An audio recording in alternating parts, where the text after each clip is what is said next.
Hear me? Yes. Sorry. All right. Nope, you're fine. Hey, everybody. I just got off of my live.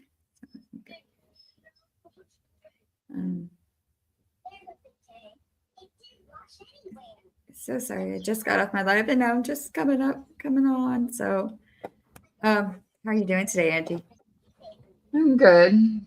Aria has pink eye. Oh, no. Yeah. Okay. I was thinking since you're doing like gangsters, you should do Whitey Bulger because that connects back to Karen Reed. Yeah, it does. I have my Because list. Hank Brennan was his attorney. Right. Where's my pen? I write so much. I've gone through 5 of these pens since I've started my channel. Sheesh. Girl, I get them from China. Lady. Sure. Yeah, because I wouldn't mind doing some more. Let's see. I need to scratch him up. He's done.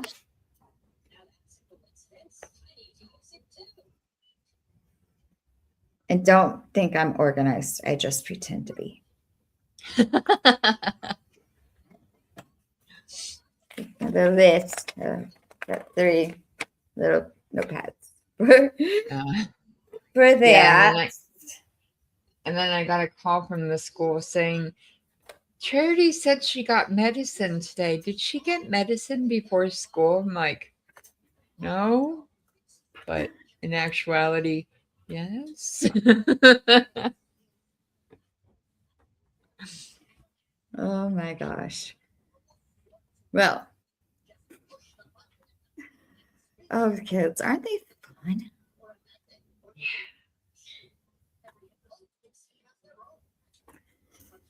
All right.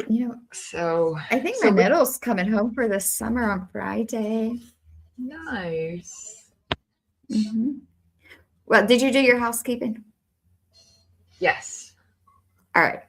I'm going to go ahead and do mine, and then we'll get back to testimony, and I'm going to take a little bit of a break. I'll be listening.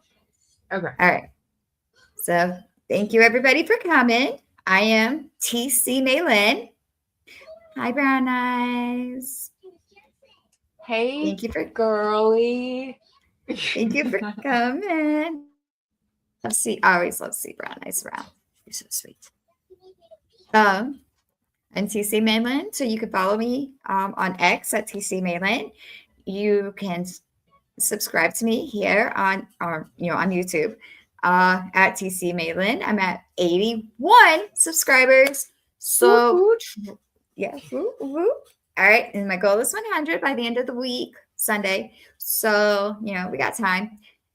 So please like, share, subscribe out for us, both me and Angie. Please make sure you like, share, and subscribe hers. Last time I checked, let me see here. Your Angie's at 269 subs. Nice. But we want to get her to 300, guys. So let's do it. We get her to 300 by Sunday. So we're going to put, so share her out there. Anybody who is watching on X, thank you so much for coming. What trouble? Please hop over to YouTube and give Angie and I each a like, share, and subscribe. Those are all free. Angie's is Angie M 1984 or Angie's World on YouTube. Her ex is Angie M 1984. YT. I think YT. Yeah, YT. My ex is TC Maylin.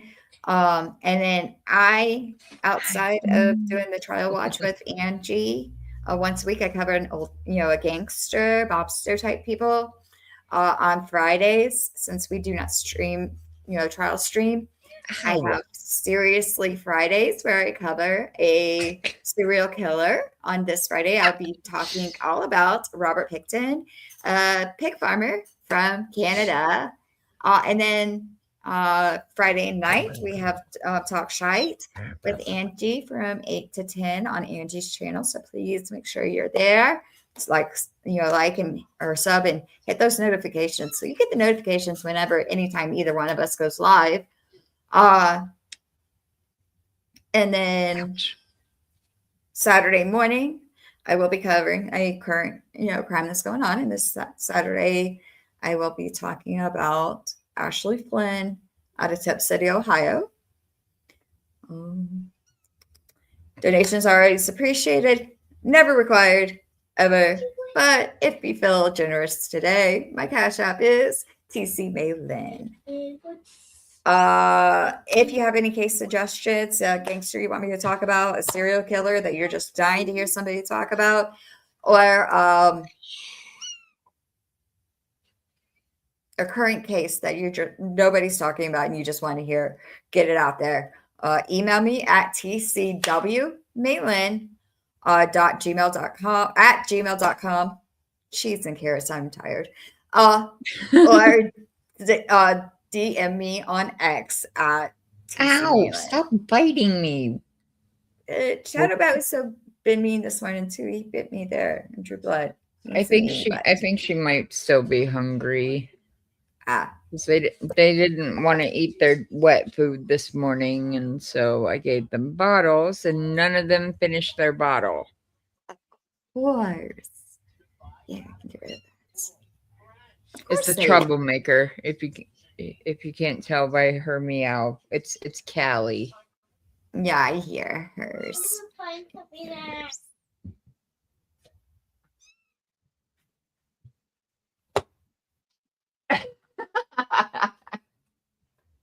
No, ma'am. She's trying to suckle on my face.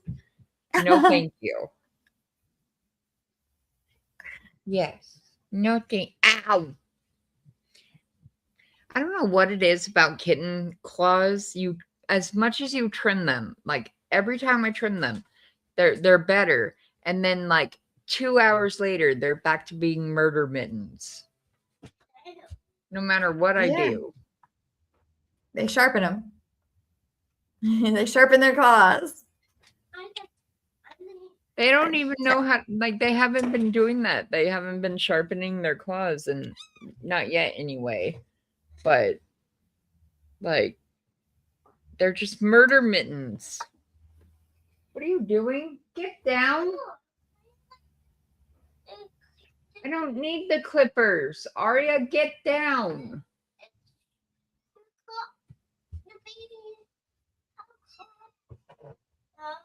And if you can't hear, I have a 5-year-old home again.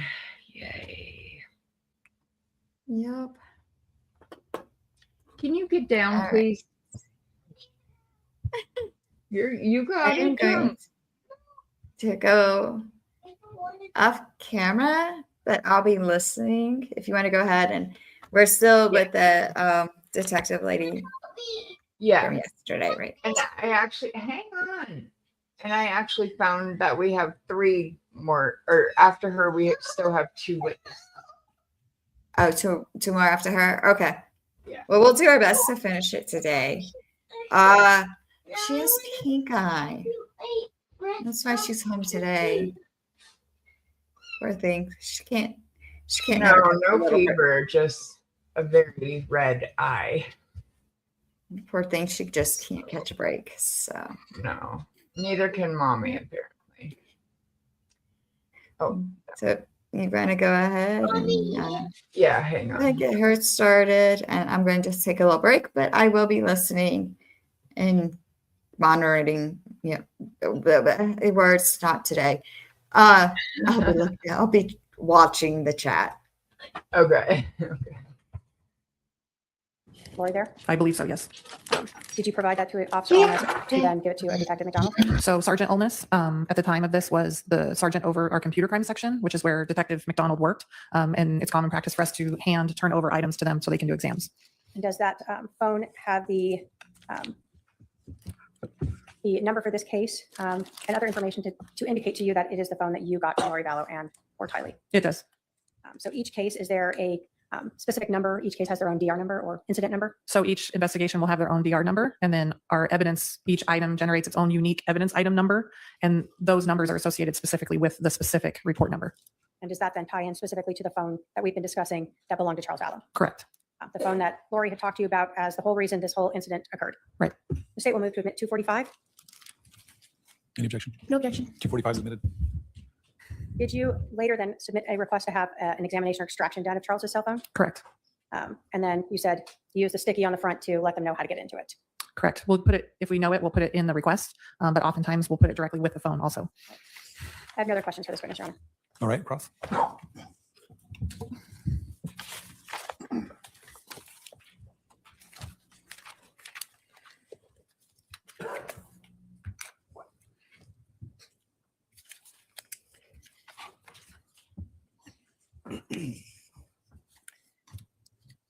Detective Inkland, who was the case agent on July 11th, 2018? That would have been Detective Moffett, who's now Lieutenant Moffett. Okay. And then when did Detective Duncan, when did the switch happen from Detective Moffett to Detective Duncan being the case agent? Do you know? When Detective Moffett was promoted to Sergeant Moffett, once you're promoted, you go back to patrol as a supervisor. So when you leave the unit, we reassign case officer responsibility to a detective that's currently inside the unit. So if somebody retires or promotes, that case agent responsibility would shift over to someone else. Okay. Do you know when that was about? I don't. Was it like sometime in that year, 2019, or much later? I don't know.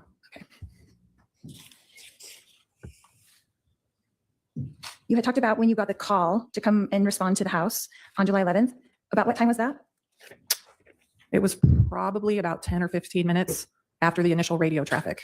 I just remember I was on the 202 going westbound and my phone rang. And when you showed up, you had stated that Alex was seated on the curb. Is that correct? He was the first time I noticed him, yes. And you also stated that an adult female and Tylee were already across the street when you arrived? No. Oh, we weren't there yet? No. Okay. How long after you arrived did we arrive? I don't know when you arrived. I just became aware of you at some point. I did not see you arrive. You were not there when I got there, but at some point you got there and I became aware of you outside. Okay. But you weren't in the house, correct? No. In the morning?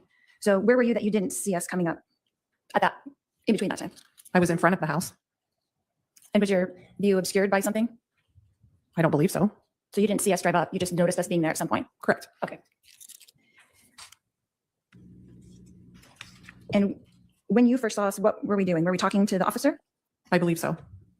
or waiting to talk to the officer? Hey, When Scott. I first saw you, Officer Krautheim was standing with you and it appeared like you were all talking together. I couldn't hear you from where I was at. I just noticed you. Okay, so you saw him talking to us, but you didn't see us initially come up before when he told us to stay where we were. You didn't see that part. I just became aware of you standing there. Okay. And you talked about my demeanor, right? Being ordinary. Is that what you said? Being ordinary? You said ordinary, non-emotional, nonchalant. Correct. What's your definition of nonchalant?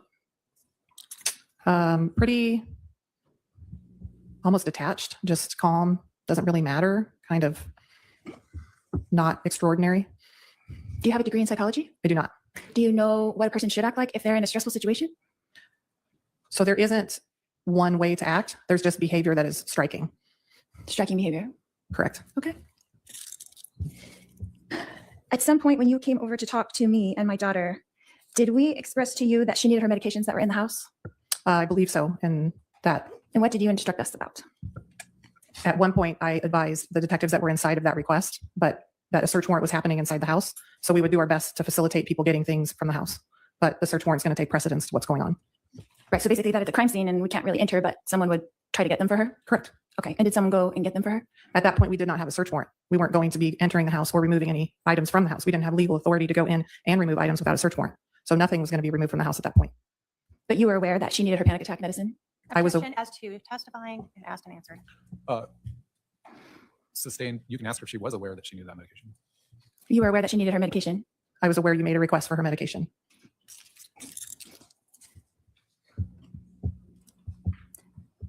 And it would have been non-emotional if I was trying to be calm for my daughter? I object to speculation. Sustained. Were you being calm?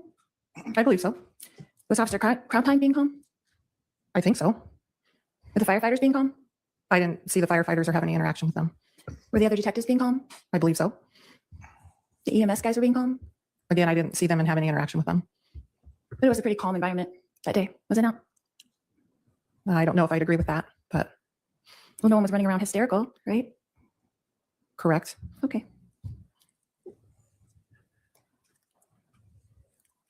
The information that you received from the briefing, was that from Officer, is it Krautheim?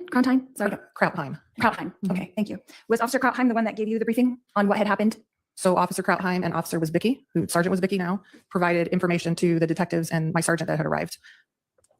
And then who briefed you personally? So it's a kind of a collective conversation where the initial information is provided and then we start doing assignments, basically. Right, so Officer, sorry, say his name one more time. Krautheim. Krautheim. Mhm. Okay, I'm gonna write that in phonetically. Again, object I'm sorry. to testimony. So he was wearing a body cam, is that correct, that day? Officer Krautheim. Correct. And so was that briefing on body cam? I don't know. Then you talked about the death notification to me and to Tylee. You said that Tylee and I were in the van. Is that correct? Correct. When I came over to talk to you. And who was with you? My sergeant, Sergeant Lockwood, And was Detective Moffat not with you as well? he was not. And so you had stated that you had asked me to get out of the van. Is that correct? I was trying to get you to come. My intention was to get you to come out of the van. And then you made a statement that you were there. You already knew. But what did you say that made me say that I was already there? I was asking you to step out of the van. And you said, I was there. I already know I already know what. that Charles had died. I was trying not to tell you in front of your daughter. That would have been nice, but that wasn't the point. How did I know you were coming to give me a death notification? Can I object to speculation? Sustained. Did you notify me that I'm going to give you a death notification? I don't want to do it in front of your daughter. What did you say? It would be slightly redundant to tell you I was doing a death notification if I didn't want to tell you in front of your daughter. Why would I say to you, I already know? Sustained. That's one of the question calls for her to speculate about your state of mind. So did you speak to me giving me a death notification, or was it Lockwood, Lockwood, sorry. Who spoke to us we were both involved in the conversation. and what was said to us? You said that you were there and you already knew. And at that point, shortly thereafter, I asked you if you and Tylee would come back to the station to do interviews so I could talk with you. You asked us if we would come, or you said we're going to go down to the station and interview you. I asked you if you would come. It was a consensual contact. It was a voluntary interview. And is this on body cam? I did not have a body cam at the time, no. Did Lockwood have a body cam? He did not. He was assigned to investigations. So we voluntarily went to the station, is that correct? Correct? And you drove, is that correct? I did. And it was a 20 or so minute drive. About that. And we arrived at the station and you separated us into 2 rooms, is that correct? Correct. And did you ask me permission to speak to my minor daughter? I indicated to you that I wanted to interview both of you and that we would go do the interviews in the Family Advocacy Center. And what is the protocol for interviewing a minor? It depends on the circumstances where you're interviewing them. Okay, and are you a certified forensic interview of children? I am. And so would that be something that you would ask the parent if you could interview the minor child? It depends on the circumstances. Okay, and did you ask me? I did not specifically ask your permission. Did you ask Tylee if she wanted to be interviewed? Can I object to hearsay? Well, the question, I'll overrule the objection. The question is, did you ask Tylee, yes or no? I did at one point ask if I could speak with her. Did either of us know that we were being videotaped? I don't know. Were we told that we were being videotaped? No.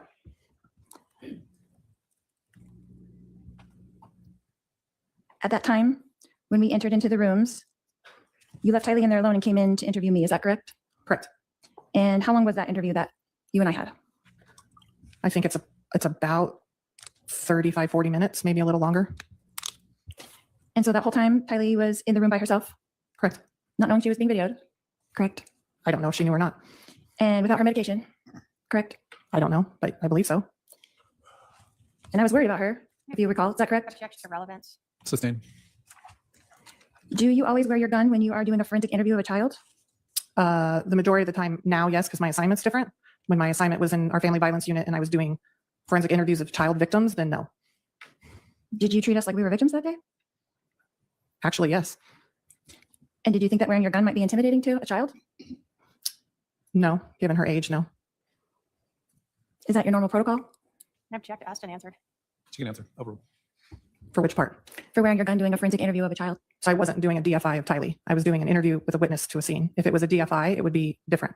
How would it be different? So a dedicated forensic interview of a child is much different. It's structured much different. It's conducted much differently, and they're typically done of victims of very specific allegations, physical child abuse, sexual child abuse, things along those lines. The interview with Tylee was done basically as a witness interview.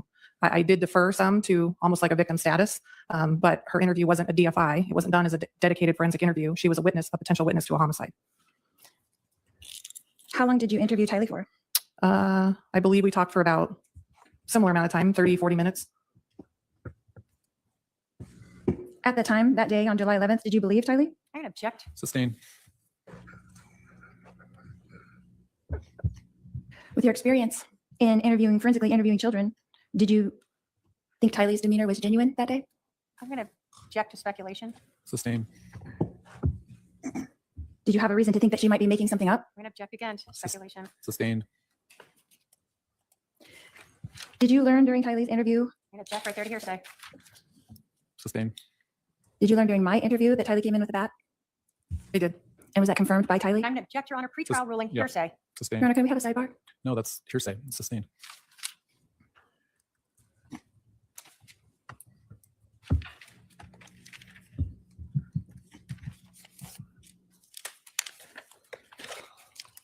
At the end of our interviews, Detective Inklin, where did you put us? You stayed in the Family Advocacy Center until we were ready to leave. And did you put us in a room with a victim's advocate I did. and introduce us to her? I did. And we spoke to her. I believe so, yes. And then after however long that was, then you came in with my brother Alex. Is that correct? We met them outside of the Family Advocacy Center, and then we left to go back to the house.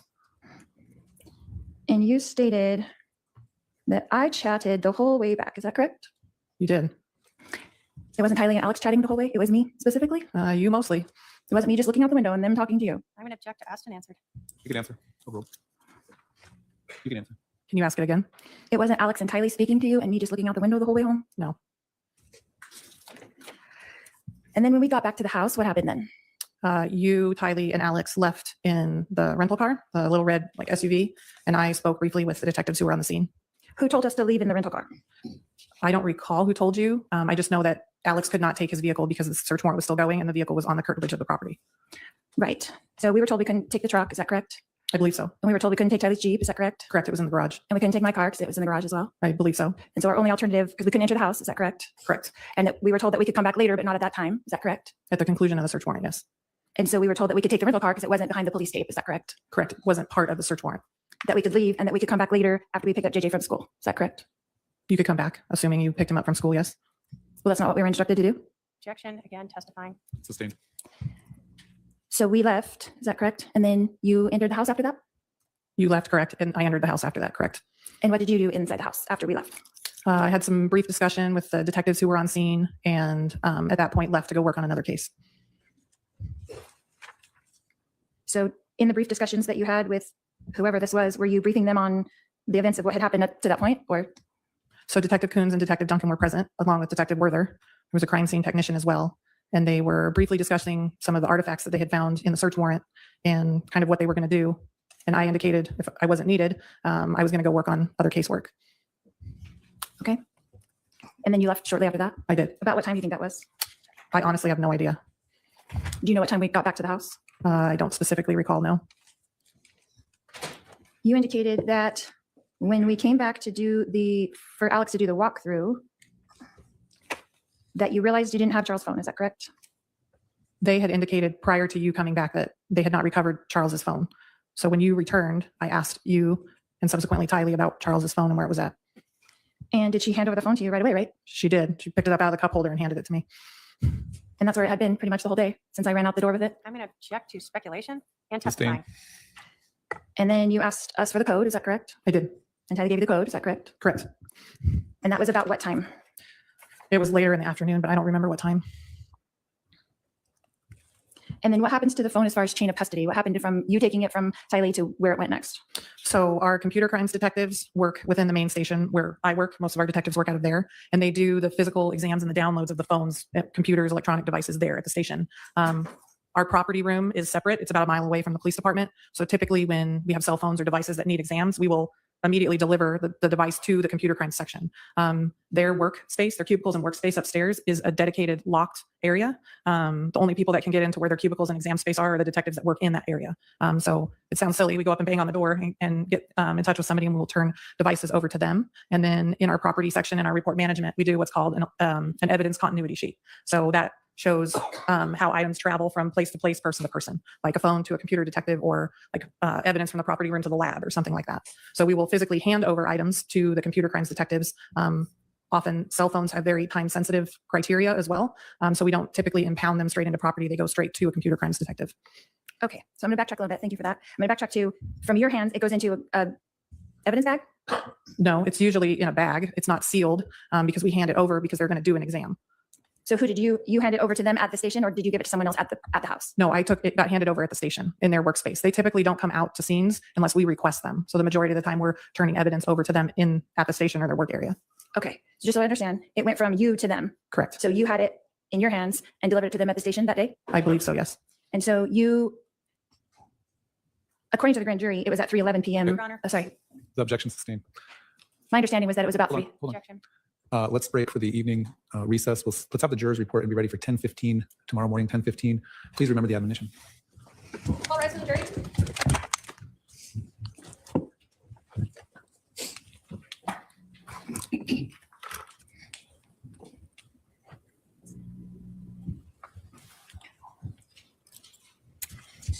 Detective England, yesterday we were talking about the chain of custody of the phone, so I have a couple questions on that.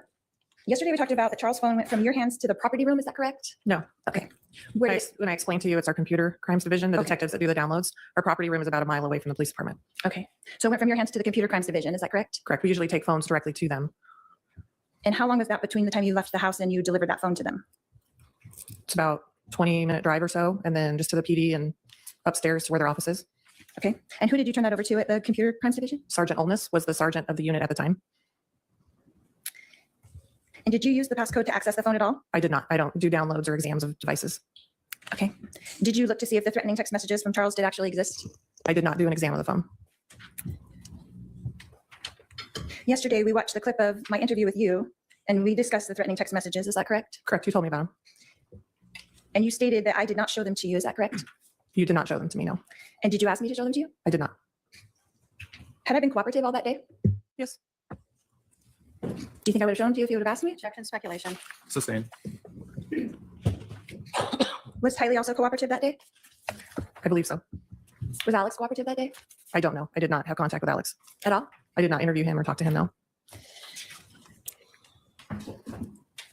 Did I, in fact, inform you during that interview that I would have to show you them to explain them? I believe so.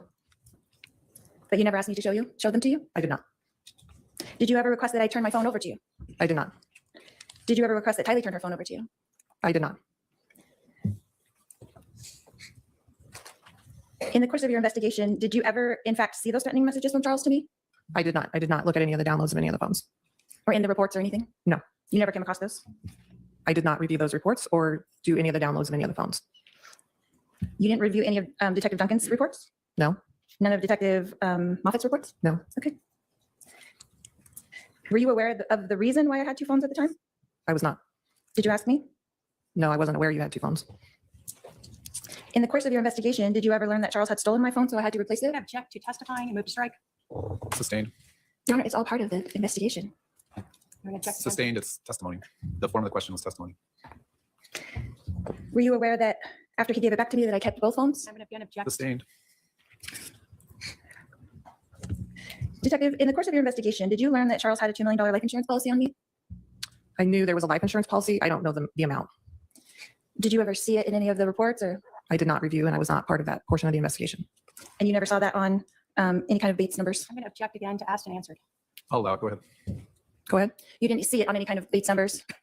No, Bates would be what the county attorney does. That's after me. So I didn't review that portion of the report. Okay.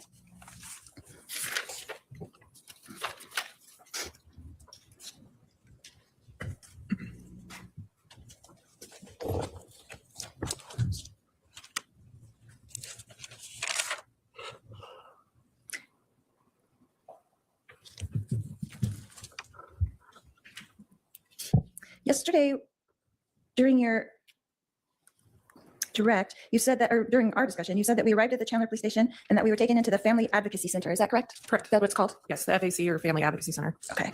And was that just Tylee and myself that were taken to that part of the station? I believe so, yes. And so was Alex taken to the regular part of the police station? He was in a different portion in an interview room in the persons crime section downstairs. Okay. So we were taken into 3 different rooms, is that correct, when we arrived? 3 different interview rooms, yes. And we were all 3 interviewed, is that correct? I believe so, yes. And you interviewed me, is that correct? I did. And you also interviewed Tylee, is that correct? I did. And Detective Moffat is the one that interviewed Alex, is that correct? I believe so. And these interviews were all video and audio recorded, is that correct? I believe so. And did you have a supervisor or superior there at the Chandler Police Station watching these interviews live from a viewing room? Not a supervisor. Who was it? There was a detective in sex crimes that was monitoring the interviews in the Family Advocacy Center. It's kind of standard, particularly the fact that Tylee was alone in the interview room at some point. So she was monitoring both interviews. And I don't know if there was anybody monitoring Detective Moffat's interview because I was not a part of that. Okay. And what was her name? Detective what? Ashley Nolan. And then you said that you had, so you didn't go in and monitor during the interview with Detective Moffat and Alex. You didn't watch that one. No, it was going on at the same time. I couldn't interview you and Tylee and monitor at the same time. And then that means that Detective Duncan wasn't monitoring yours either at the same time, correct? I don't know what Detective Duncan was doing. I meant Detective Moffat, I'm sorry. Oh, I don't know. I believe he was talking to Alex, but But he could have been monitoring yours and then talked to Alex after that. Is that correct? Objection, speculation. Sustained. Were there other people in this monitoring room that you know of? I believe Detective Nolan was monitoring from her desk as the sex crimes detectives work within the Family Advocacy Center. They're in the same portion of the building. So they can just monitor from their desk? Correct. They're not in like a separate room, is what you're saying? No, there's a monitoring room upstairs in the dedicated suspect interview rooms, but none of those rooms were used in these 3 interviews that you're talking about. Okay.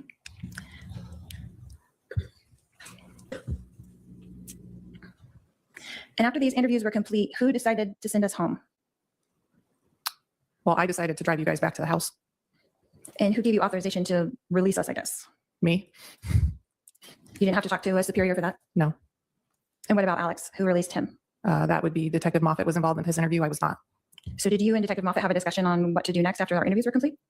Briefly, that we were done with the interviews and that at this point, whether or not to get you back to the house and how we were going to facilitate that. Okay, but it was decided at that time that we would be brought back together and taken in the van to back to the house and dropped off? It was the easiest way to get the 3 of you back at the same time. Are you aware of the press release that was issued by Chandler Police Department later that day? I am not. You never read it?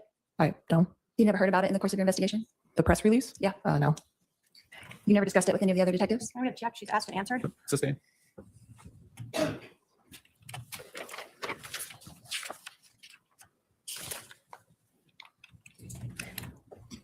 Would a case agent have to be the one who would authorize that at the time? It depends. As a case agent, we would like to have input or influence on what a press release is or states, but occasionally they're published by our PIO, our press information officer. So you don't, do you know if Detective Moffat was the case agent at the time, is that correct? He was. And so do you know if he talked to the PIO and put that out or if he didn't know? Objection, speculation. Sustained. Do you know if the PIO agent just put it out? Objection, she doesn't know about this. Do you know? I have no idea. Detective England, yesterday the prosecutor asked you several times, why didn't Lori just give the phone back? Is that correct? That's correct. Did you learn in your investigation that the entire altercation only lasted a few minutes? That'd be a fair assessment. Because we discussed that in our interview, is that correct? We did. So from the time Tyler came out with a bat and I ran outside is maybe less than 2 minutes. We discussed that, is that correct? We discussed that it probably happened in a short amount of time. I don't think we gave a specific time amount to what happened, but that it happened in a relatively short amount of time. We didn't say that was like 1 to 2 minutes, like, That was our discussion, yes. yeah, that was ours.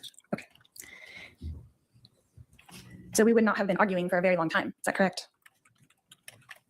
I think it's relative as to how long you've been arguing or how long the altercation took. Detective, in the course of your investigation, did you learn that JJ was outside in the car? I did. Did you learn that the car was still running? I don't know. Did you learn that JJ was in fact in the front seat? I know that you had articulated he was put into the car, but I don't remember if you specifically said the front seat, but he was in the car. Did you learn in the course of your investigation that JJ had autism? Yes, you told me about that. Did you verify that at his school? I did speak with his school, yes. When did you speak with the school? During the course of the investigation, I had contact with the school in reference to when he attended and generally kind of the services the school provides. Do you remember who you spoke to at the school at all? The director of the school, and then subsequently there were a couple teachers that provided some information. And how long after July 11th was that first communication with the school? It was several months later. But during the course of this investigation, the Chandler Police Department did verify, I guess, that next day that was in fact his school and he did attend there. Is that correct? I believe so. Several months later, I'm wondering if she might have been one of the detectives down in Arizona that was like interviewing people, trying to find out where the kids were Yeah, that's what I'm thinking. once they were declared missing. You're right. I'm so glad I sped it up because Lori like aggravates me so much. Okay.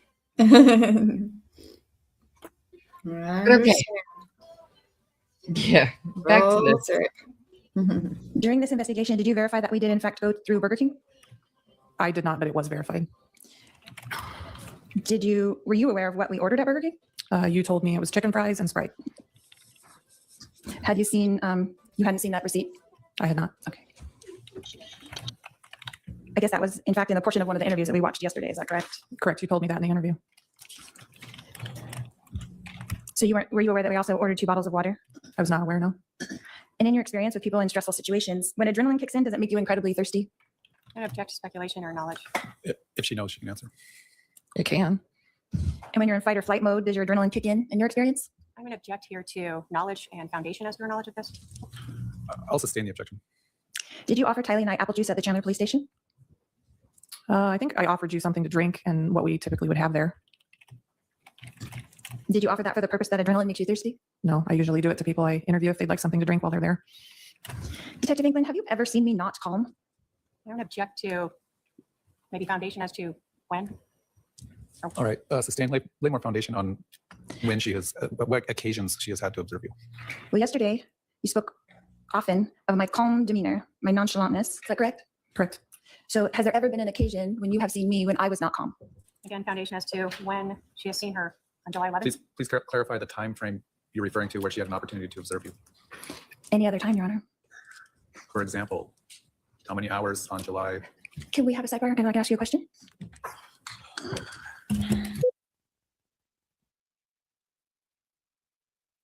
Did you hear the judge sigh?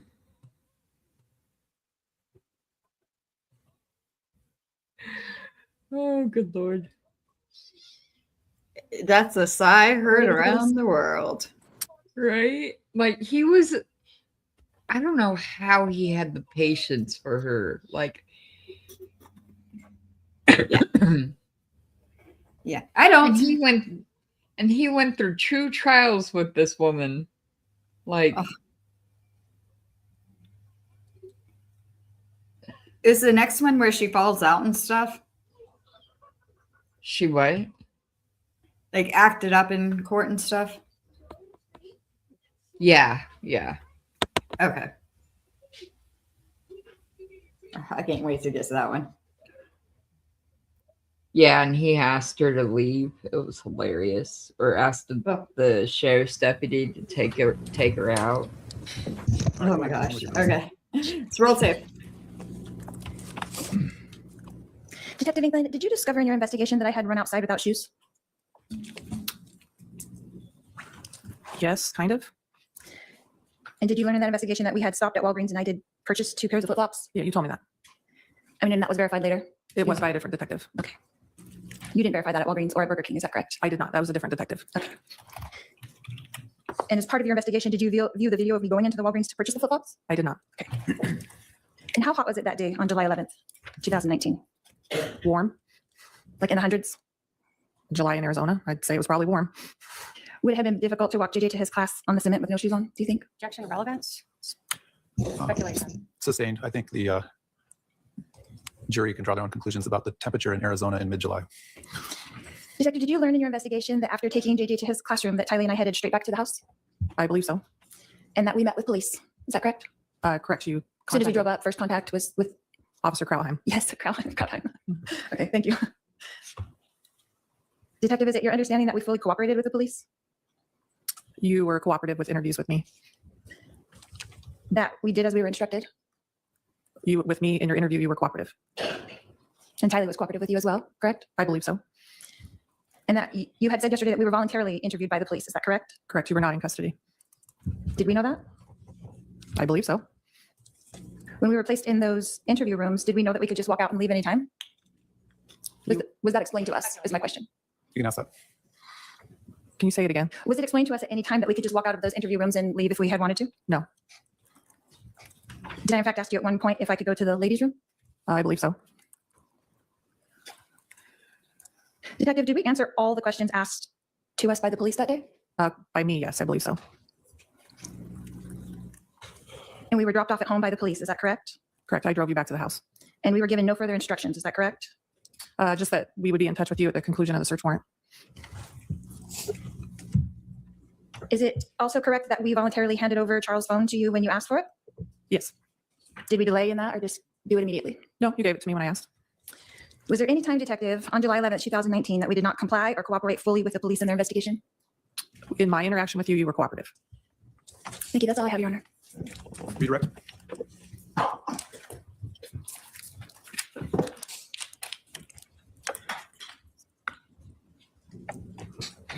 I'm going to start with when you first arrived on scene. You were asked a lot yesterday when you first noticed the defendant.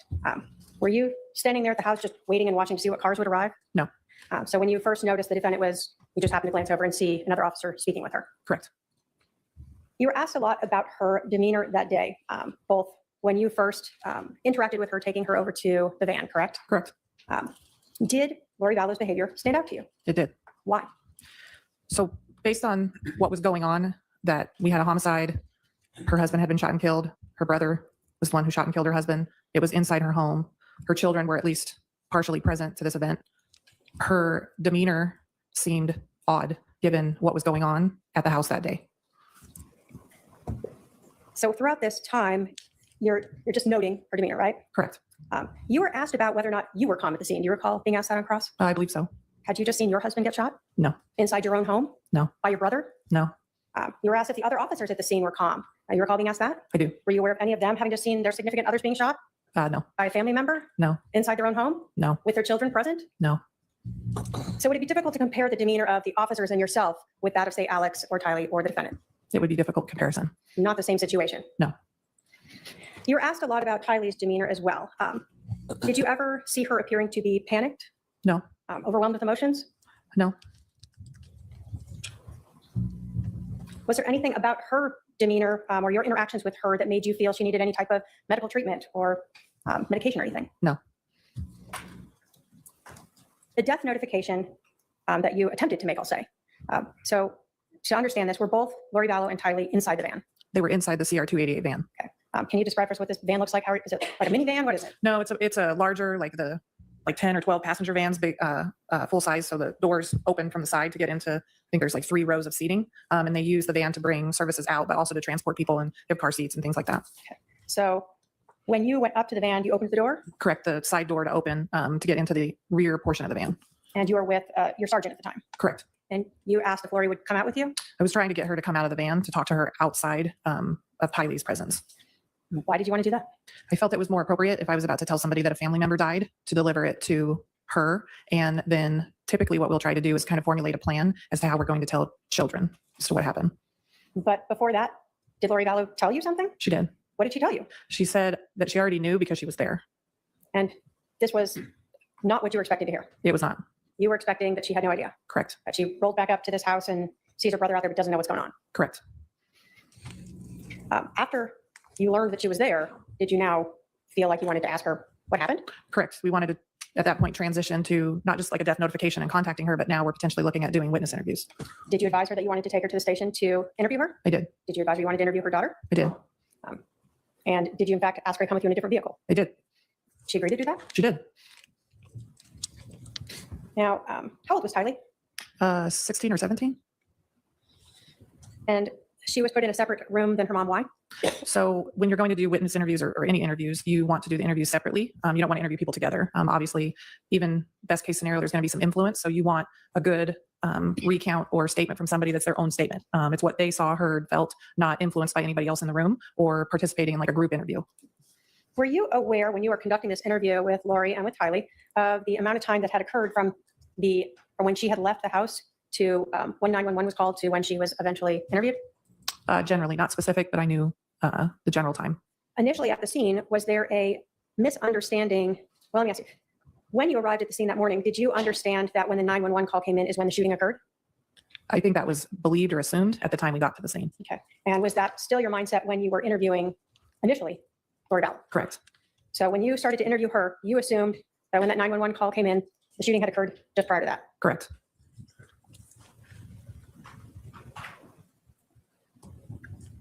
When you were driving Lori back to the police station to FAC for interviews, you again told us about her demeanor.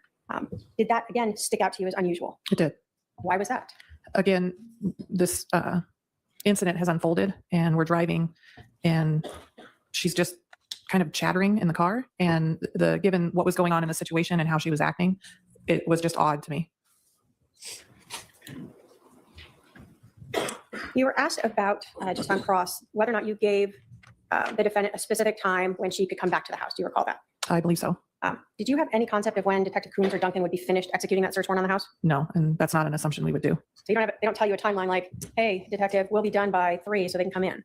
No, because in processing a scene, you just don't know. So you would want to give that kind of time constraint when processing a scene. You're going to go through and very slowly and methodically collect and photograph and process. You're not going to limit a time. We typically try to give them an idea, maybe most of the night, several hours, but I wouldn't tell them a specific time to come back.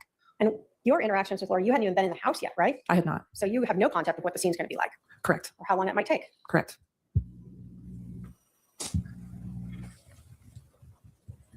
When you were interviewing the defendant, is it normal for you to offer drinks to people when they're being interviewed? Absolutely. Normal for you to allow them to use the restroom? Yes, And you did that here just like you normally would? I did. Nothing different or unusual in that? No. Detective, when you were interviewing the defendant on July 11th, did the defendant tell you that she and Charles argued about the phone prior to Tylee ever becoming involved? Correct. Did she tell you that she had initially obtained Charles's phone, and when he asked for it back, she said no? Correct. This is before Tylee's there. That's right. Did she tell you that she then, in fact, confronts Charles about who he's texting? Correct. And that's again before Charles is out there, Before Tylee was there. before Tylee's there. And she advised you that she still wouldn't give him back his phone, even though he demanded it then. Correct. Did she tell you that she was walking away with Charles's phone prior to Tylee coming out while he is still demanding his phone back? Correct. So there were multiple occasions that she told you about prior to any bat or gun being involved that she could have just handed the phone back over, That's correct. and she did not. That's correct. In terms of your interview with the defendant, did you understand all the facts of the case when you interviewed the defendant? No. You told us you didn't understand the timeline yet in terms of when the shooting occurred versus when the 911 call occurred, right? Correct. So you were unaware of that 47-minute lapse in time. Correct. If you had known that, would you have asked about that? I would have asked about that. Yes. When you were interviewing the defendant, you were unaware that she had Charles's phone, correct? Correct. If you had known that, would you have asked about that? I would have asked about that. Yes. When the defendant was talking to you at one point, she told you that she knew her brother was texting with, or that Charles was texting with her brother Adam. Do you recall that? Yes, she told me that. Understanding now that she had Charles's phone, would you have asked her how she learned about that? I would have asked her about that. Yes. So when you're doing an interview with her at 9 or 10 in the morning, you didn't know that she'd had time to look into Charles's phone? Correct. You learned later that she had the password to get into his phone, right? Correct. So when she's telling you things, you're unaware that she has already potentially had the ability to access those. That's true. And what she's telling you in her interview contained information about the interaction between her brother Adam and Charles. Right. When you interviewed the defendant, were you aware of the days leading up to this, the interaction between Lori Vallow and her brother Alex? I was not. You weren't privy to things like iCloud accounts before you interviewed her? No. You weren't privy to downloaded cell phones before you interviewed her? I was not. You hadn't even been inside the house before you interviewed her. Correct. If you had been privy to all of the information in this case, would you have interviewed her differently? I would have. Would you have questioned her more? Yes. Would you have followed up more? Yes. Would you have asked for her phone then? Yes. When you interviewed Lori Vallow, at that time, were you just going off of what she said because you didn't know the rest of the facts Correct. It was an initial interview. to see what she had to tell you? Correct. But you had nothing to do to be able to verify or validate anything she told you? Correct. I have no other questions, Your Honor. All right, I see we have a few jury questions. I think we're gonna have the parties approach for those who are having difficulty with their headsets.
Was the rent-a-car vehicle ever searched?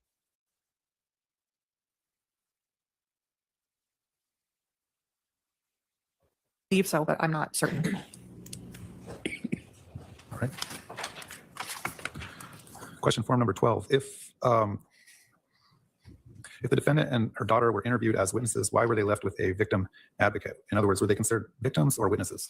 So our victim services section, I introduced Lori to them specifically because there are civilian employees that work within our police department that can help families with death investigations for the issues that come up afterwards and kind of navigating that process. So although they might not be classified under like state law as victims, our victim services section will often help our families with like specific crisis type events and navigating that process. So we use them quite a bit in our death investigations. All right, on question form number 13, did Lori express concerns about police talking with Tylee at the time of the interview? She did not. Does law enforcement have to advise interviewees they are being audio and or video recorded? They do not. There is no expectation of privacy within a police station. All right, are there any further juror questions at this time? Not seeing any. Would the defendant like to follow up on those juror questions? No, Your Honor. State. Just briefly, with regards to introducing Lori and Tylee to your victim services, were you trying to provide whatever services might be necessary due to the fact that her husband had been killed? Correct. And what you assumed at that point was Tylee's dad or stepdad had been killed. Correct. And again, this is all prior to you learning more about this case? Correct. What did you say that made me say that I was? Okay, one witness down. Yeah. Oh, goodness. Don't you guys just love looking at my ceiling? No, your camera's not on. I know. I was fixing it. Oh, okay. Because when I turned it on, it was looking at the ceiling. So I turned it off. I love that it moves with me, but I hate that it moves. Right. All right, so we have two more witnesses. One you said was an hour. And the other one's like 3 hours. All right, let's start with the 1 hour. yeah. We'll do the 1 hour and then we'll play it by ear from there. Reassess. I do have it on 1.75 speed, so Okay, good. Yeah. So that definitely takes it down, but yeah, yeah. it's just Right. totally cool. I'm fine with this speed it is. Yeah, I was worried because Lori talked so fast that it would be too fast, but it doesn't seem to be so far. No. All right, Oh, we so have this is PB Herman. so this is Chandler Police Detective Ariel Werther. Okay. He's a mermaid, but he doesn't have red hair and isn't a girl. I have red hair. Yes, you do, Ari. Yes, you do. I do too. Miss Malin says, yes, you do, Aria. And she has red hair too. You see? Look. See, Miss Malin has red hair just like you. Can you see it? Can you see it? No. You can see it. Your face is right up in the screen, you nerd. She's just being Okay. silly. Go back to your show. Go. Okay, so yeah, I think if we can, because this is an hour and a half, but at 1.75 feet speed, it should take no more than like 45 minutes to get through all of it. And then we can start on, because I think it's Nathan Duncan is the final witness, and his is 3.5 hours long. So yeah, we'll play that one by ear. We'll do this first one and then we'll see where we are. Yeah. All right, here we go. Let's get this started. The jury. Yep. Hello, my name is Rotate. Ariel Werther, and I Oh, work for the help Chandler with Police. Sorry. It's like we can hear it, but we're still looking at you guys. Hey, I was fine with just me and you watching it and letting them just hear it, but yeah, whatever. Right. I mean, I guess you want to be nice. Right. Department is a All detective. right. Here we go. I How gotta long run. have you worked for the Chandler Police Department? I've worked for Chandler Police Department since 2008. I did not become a sworn law enforcement officer till 2011. I've worked for them continuously since then. They're the only law enforcement agency I've ever worked for. Can you tell us sort of the different areas you have worked and where you currently work? So initially from 2008 to 2010, I was a police dispatcher. So if you called 911, I might be the person who answered, or I might be the person sending the officers and keeping track of where they were. And then in 2010, I went to the Arizona Law Enforcement Academy, graduating in 2011 as a sworn officer, returning to Chandler in that capacity as an officer. I worked as a patrol officer until, well, technically 2016, but the last 2 years of that I was assigned as a field training officer, which means that if you were a new officer out of the academy or somebody going back to the road from a specialty, you might ride with me for a while as I reoriented you to how things are done on the road. And then after doing that, I moved to the Special Victims Unit, primarily focused on investigating sex crimes from 2016 to 2020. And in 2020 and until now, I've been assigned to the Robbery Homicide Unit. When you were with the Special Victims Unit, did you ever work with the Robbery Homicide Unit? I did. In fact, from fairly early on, I was aware that this was something that I wanted to do eventually. So I made that known, and particularly working in detectives under the umbrella of persons crimes. You have your sex crimes, family crimes, robbery homicide units, and they all tend to work rather close together. They get to know one another, and I made it known that I had an interest in testing when they had their next opening. So I did that in late 2019 and began my assignment in 2020. So leading up to that, it was something where if I had the opportunity to work with that team, I would do so. Can you talk to us? Have you ever had any type of training in dealing with cell phones and cell phone GPS data? Yes, I've had extensive training, much of it more recently. It's something that I certainly became aware of, and I have an interest in technology and what it can be used for in investigations.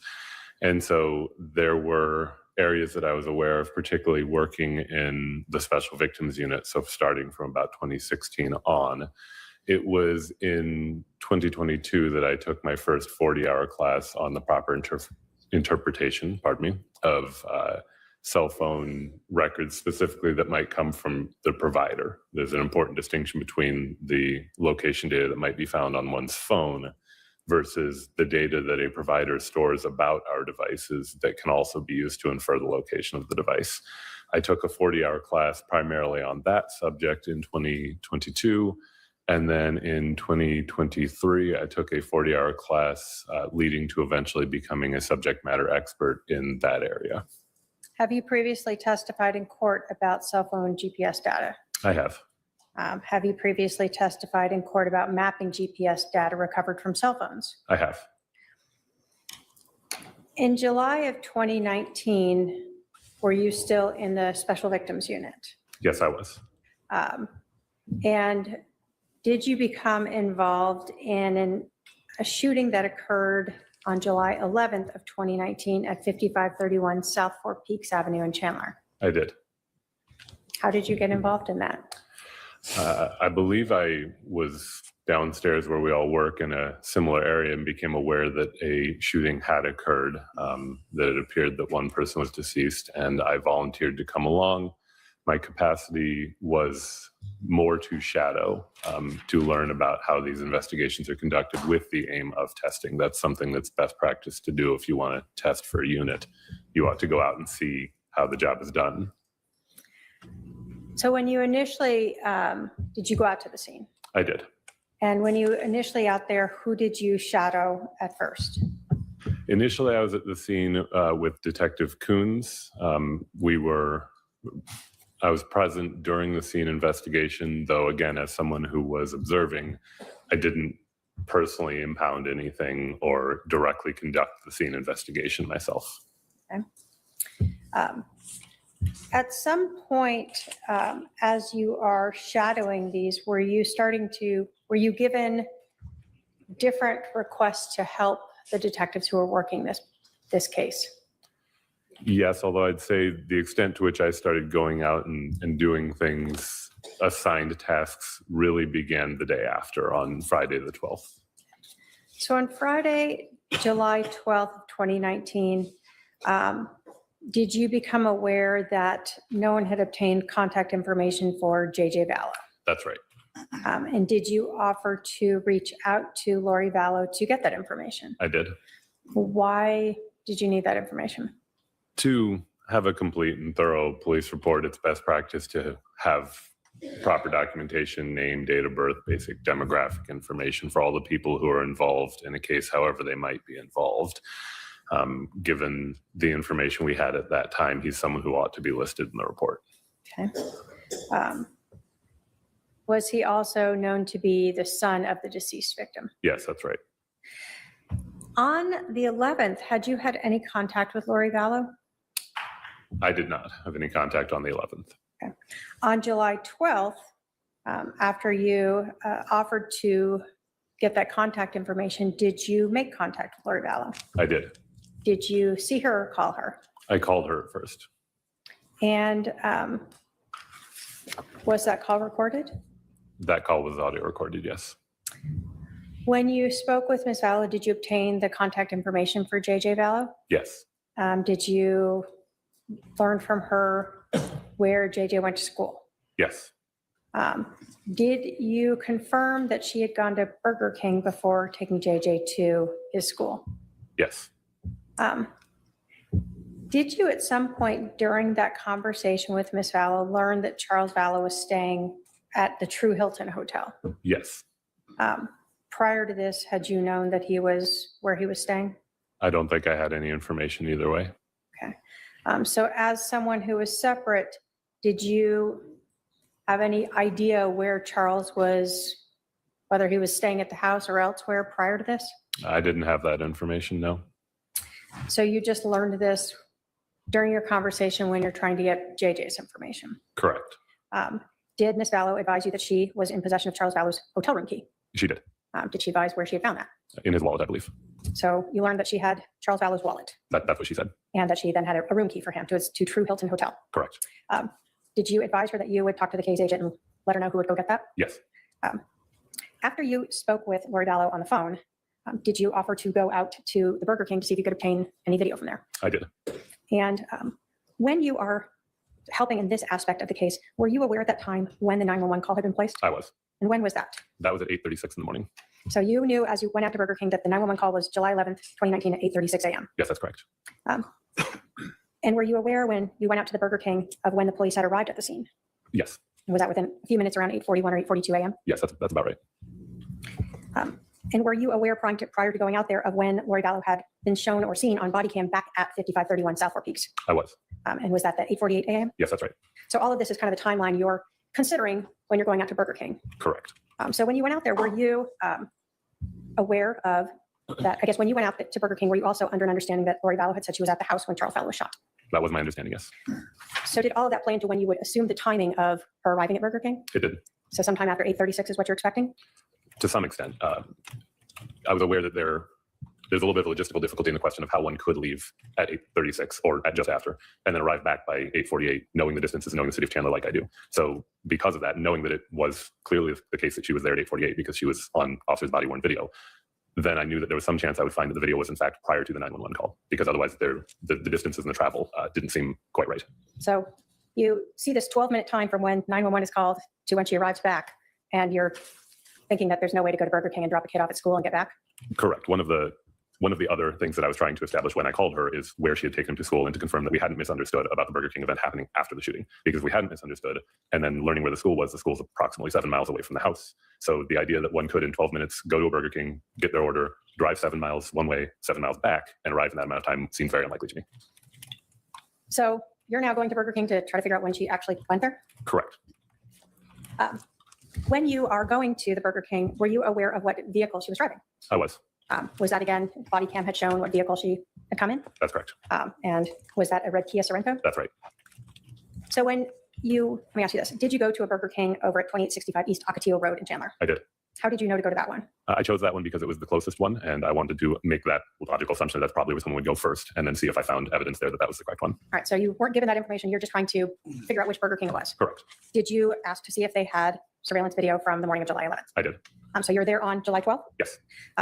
When you look at surveillance video at a place like a Burger King, do you ever verify that the date timestamp on that video is accurate? I do. We very commonly find that at various places, the level of accuracy to their date and timestamps can be exactly right, or they can be off by a significant margin. So the best practice, and what I did in this case, is I will ask to see their live view, and the live view typically has a timestamp, as it did in this case, and then I will use my cell phone, my work cell phone's location time, or my work cell phone's time, and if they match up, then to me that indicates that the timestamp is probably relatively reliable, particularly if I'm there just the day after the video that I'm looking for.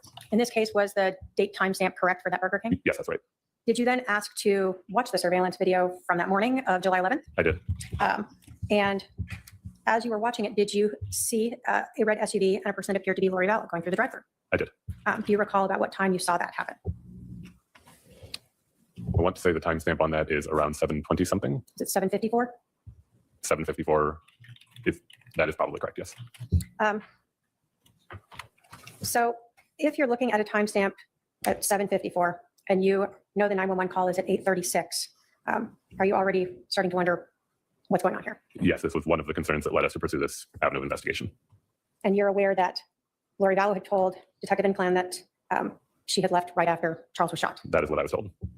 So if she left right after he was shot, she somehow was already at Burger King more than 40 minutes after the shooting before the 911 call. Correct. Did you look at various channels from that surveillance video at Burger King? I did.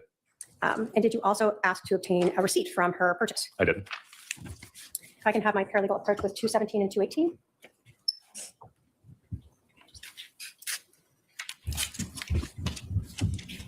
Thank you.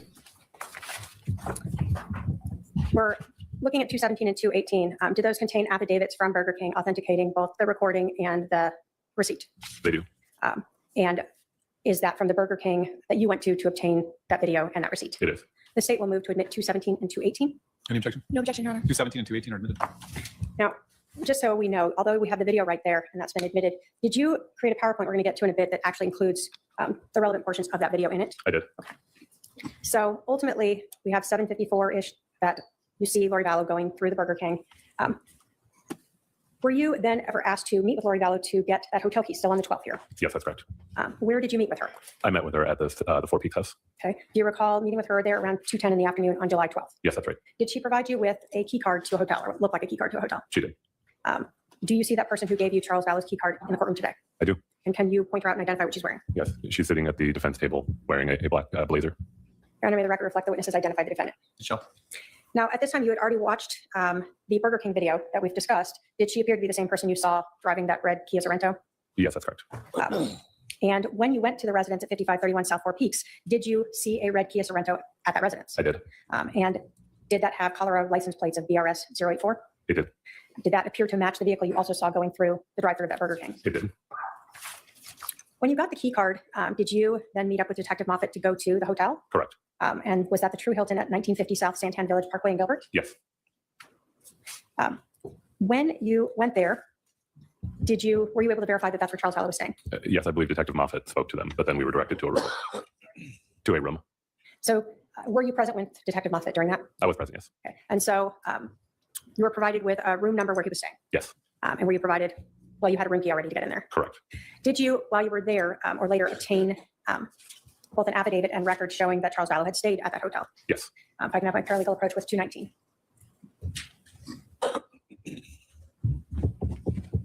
Thank you. Does 219 contain an affidavit authenticating the reservation and room information for Charles Vallow at that True Hilton Hotel? It does. And that's the hotel you had gone to with the key card that you got from the defendant? Yes, that's correct. The state will move to admit, and I forget what number that is that 219? Sorry. This is 219. State will move to admit 219. Any objection? No objection, Your Honor. 219 is admitted. And if I can publish that, Go we all ahead. know. Thank you.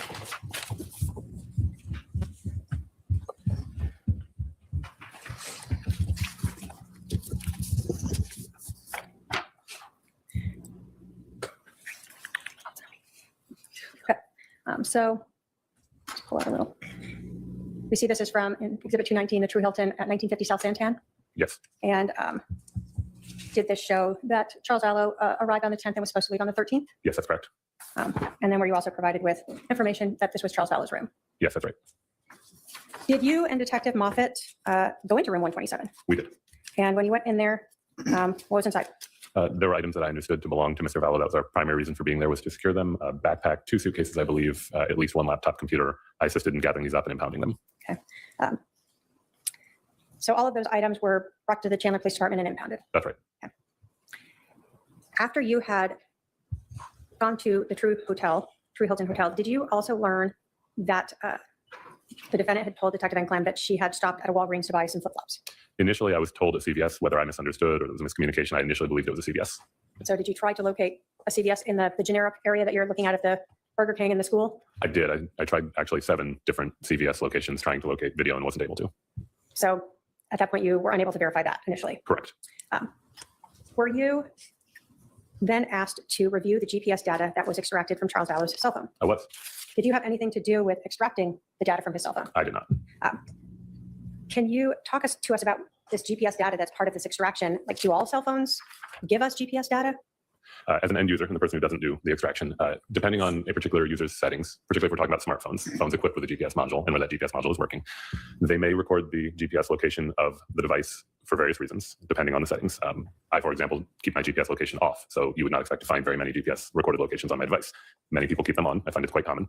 If so, then the people in the computer forensics unit are able to extract data from the phone to include logged GPS locations, and then can produce that in a report, which as an end user, I can view the latitude, longitude that was recorded by the device for one reason or another, and the date and time that was recorded by the device. And that gives us GPS locations to look at for where the device may have been. So for Charles Vallow's phone, were you, through that extraction, provided with, I'll call it ongoing GPS data location for his phone on July 11th? Yes, so there were GPS locations recorded on the device for July 11th, which was the time period of interest, and I was able to look at those. Okay. So did you look and see if there were GPS location device information on the phone for other dates as well? I did not do that. You're just looking at the date of this shooting. Correct. And when we talk about the device, so this is telling you not who has the device, just where the device is. That's right.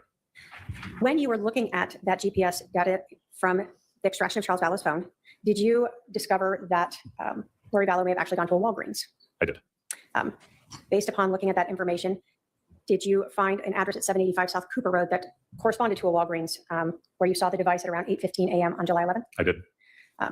Based upon seeing that GPS data, did you go to that Walgreens? Yes, I initially called. I eventually went. After going to 7 CVS, you decided to call? I decided to call. And when you called, did you learn that they did, in fact, well, what did you do? How did they know what you're looking for? I called, asked to speak to a manager, as I will often do in things like this, and said, I don't tell them specifically why, but I'm looking to see if a person came through, and I provide a general description of that person and what it is that they may have purchased. Usually that's enough. That's what I did in this case. That's enough for them to find if they do or don't have that transaction on video. That's what I did. So you have the time and the date, the 8:15 and July 11th, and you just give them a description and see if they can find anything that matches? Correct. Did they advise you they did? They did. Did you go to that Walgreens and obtain a copy of that surveillance footage? I did. From multiple cameras? Correct. Did you also obtain a copy of the receipt of her purchase? I did. My paralegal can approach with 216.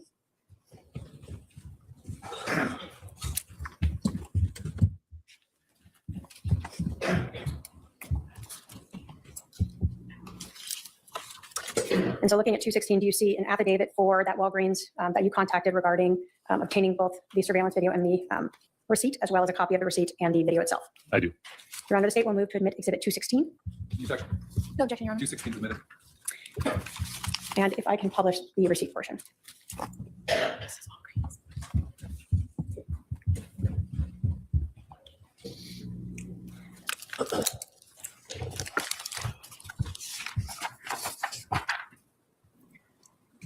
So for this receipt, it advises that at 8:19, there was a purchase for 2 different pairs of flip-flops. Yes. Okay. And that corresponded to what you observed on the video that is in this exhibit as well? Yes, that's correct. In watching this video, did you recognize the person making that purchase? I did. And who did you recognize that to be? I recognize Ms. Lori Vallow, at the time now Ms. Daybell, from having seen the body-worn video and also having met her in person. Okay. And the video that you obtained here, did you also incorporate that into a PowerPoint presentation that you created showing the GPS data location from July 11th of 2019? I did. Well, let me ask you. So did you create a PowerPoint presentation of the GPS data from Charles Vallow's cell phone for July 11th, 2019? I did. When you were creating this PowerPoint, did you use any phone records for other individuals such as Lori Daybell? I did.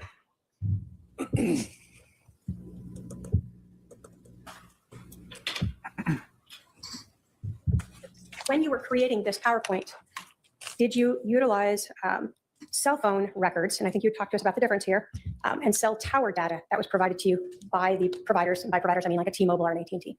Those records were provided to Chandler Police Department, not to me directly. I later obtained copies that I used to incorporate in my presentation. So were you aware of search warrants that were issued to obtain cell phone records to include cell tower data for several different individuals? Yes. So in your PowerPoint presentation, did you utilize GPS data that was for Lori Vallow's Verizon cell phone with a phone number of 808-755-5452? One minor clarification: I wouldn't call it GPS data particularly. There's location Cell tower data, correct, but not specifically derived via GPS, as was the data from Mr. Vallow's phone. And if I can have Exhibit 222.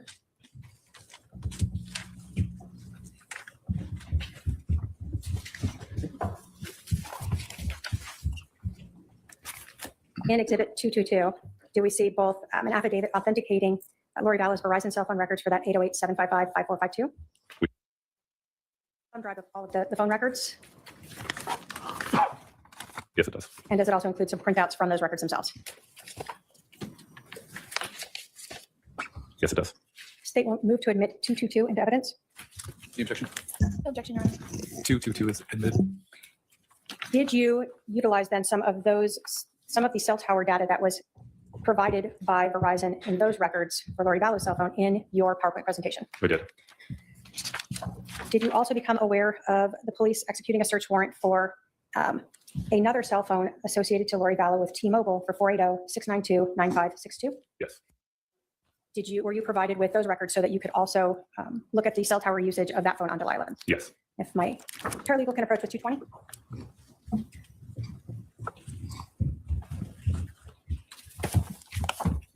Looking at Exhibit 220, is there an affidavit in there from T-Mobile Yes, there is. related to, again, Lori Vallow? 480? That's correct. Does it also include a thumb drive of all the records in there, It does. as well as some of the records printed out? Yes, it does. The state will move to admit Exhibit 220. Any objection? No objection, Your Honor. 220 is admitted. If I can just do one more. before Go you ahead. Were you also made aware that search warrants were executed to obtain Verizon cell phone records for Alexander Cox for a phone number of 480?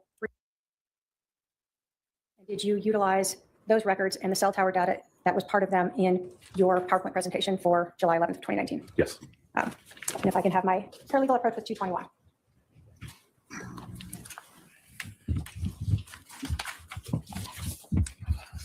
Looking at 221, do you see an affidavit there from Verizon for the Verizon cell phone records for 480-310-9120? I see an affidavit, but I see this is the number ending 5452. If you can look at that, is there a second affidavit in there?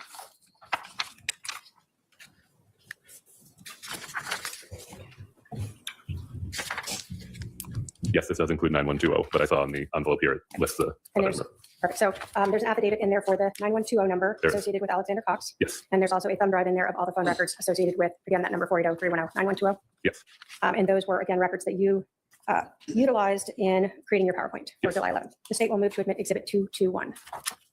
Any objection? No objection, Your Honor. 221 is admitted. Now, you talked to us earlier about your training experience in using GPS data and cell tower data, correct? Yes. When you are looking at either GPS data from a cell phone or cell tower data from a provider, do you try to verify the accuracy of that information by comparing it to other sources? Absolutely. For instance, you told us that you were using the GPS data from Charles Vallow's cell phone and you went to Burger King. Correct. And were you looking at the times to see if the GPS data and time matched what you saw in that video?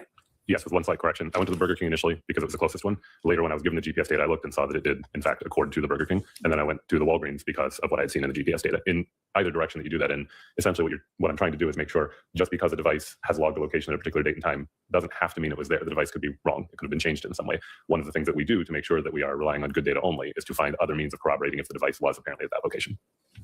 Thank you. So I have this plugged in here, if I can just admit it, but Did you provide the state with Exhibit 209, that is a thumb drive of your PowerPoint? Right? Yes. Did you sign, I think, put your badge number on the back of it? Yes, that's correct. And that's something you created that we talked about, incorporating all of these different records that we've discussed. That's correct. Your Honor, the state will move to admit Exhibit 209 into evidence. Any objection? No objection, Your Honor. 209 admitted. Might be a good time to wait Right. before we start with this. All right, let's take our noon recess. I'll remind. Thank you. So Detective, before the break, we had just admitted Exhibit 209, a PowerPoint that you created utilizing the GPS data that was extracted from Charles Vallow's phone, correct? Yes. The cell tower data that you obtained through, that you were able to obtain from search warrants on cell phones for Lori Daybell and Alex Cox. Correct. As well as incorporating some of the video that you had obtained from Burger King and the Walgreens. That's right.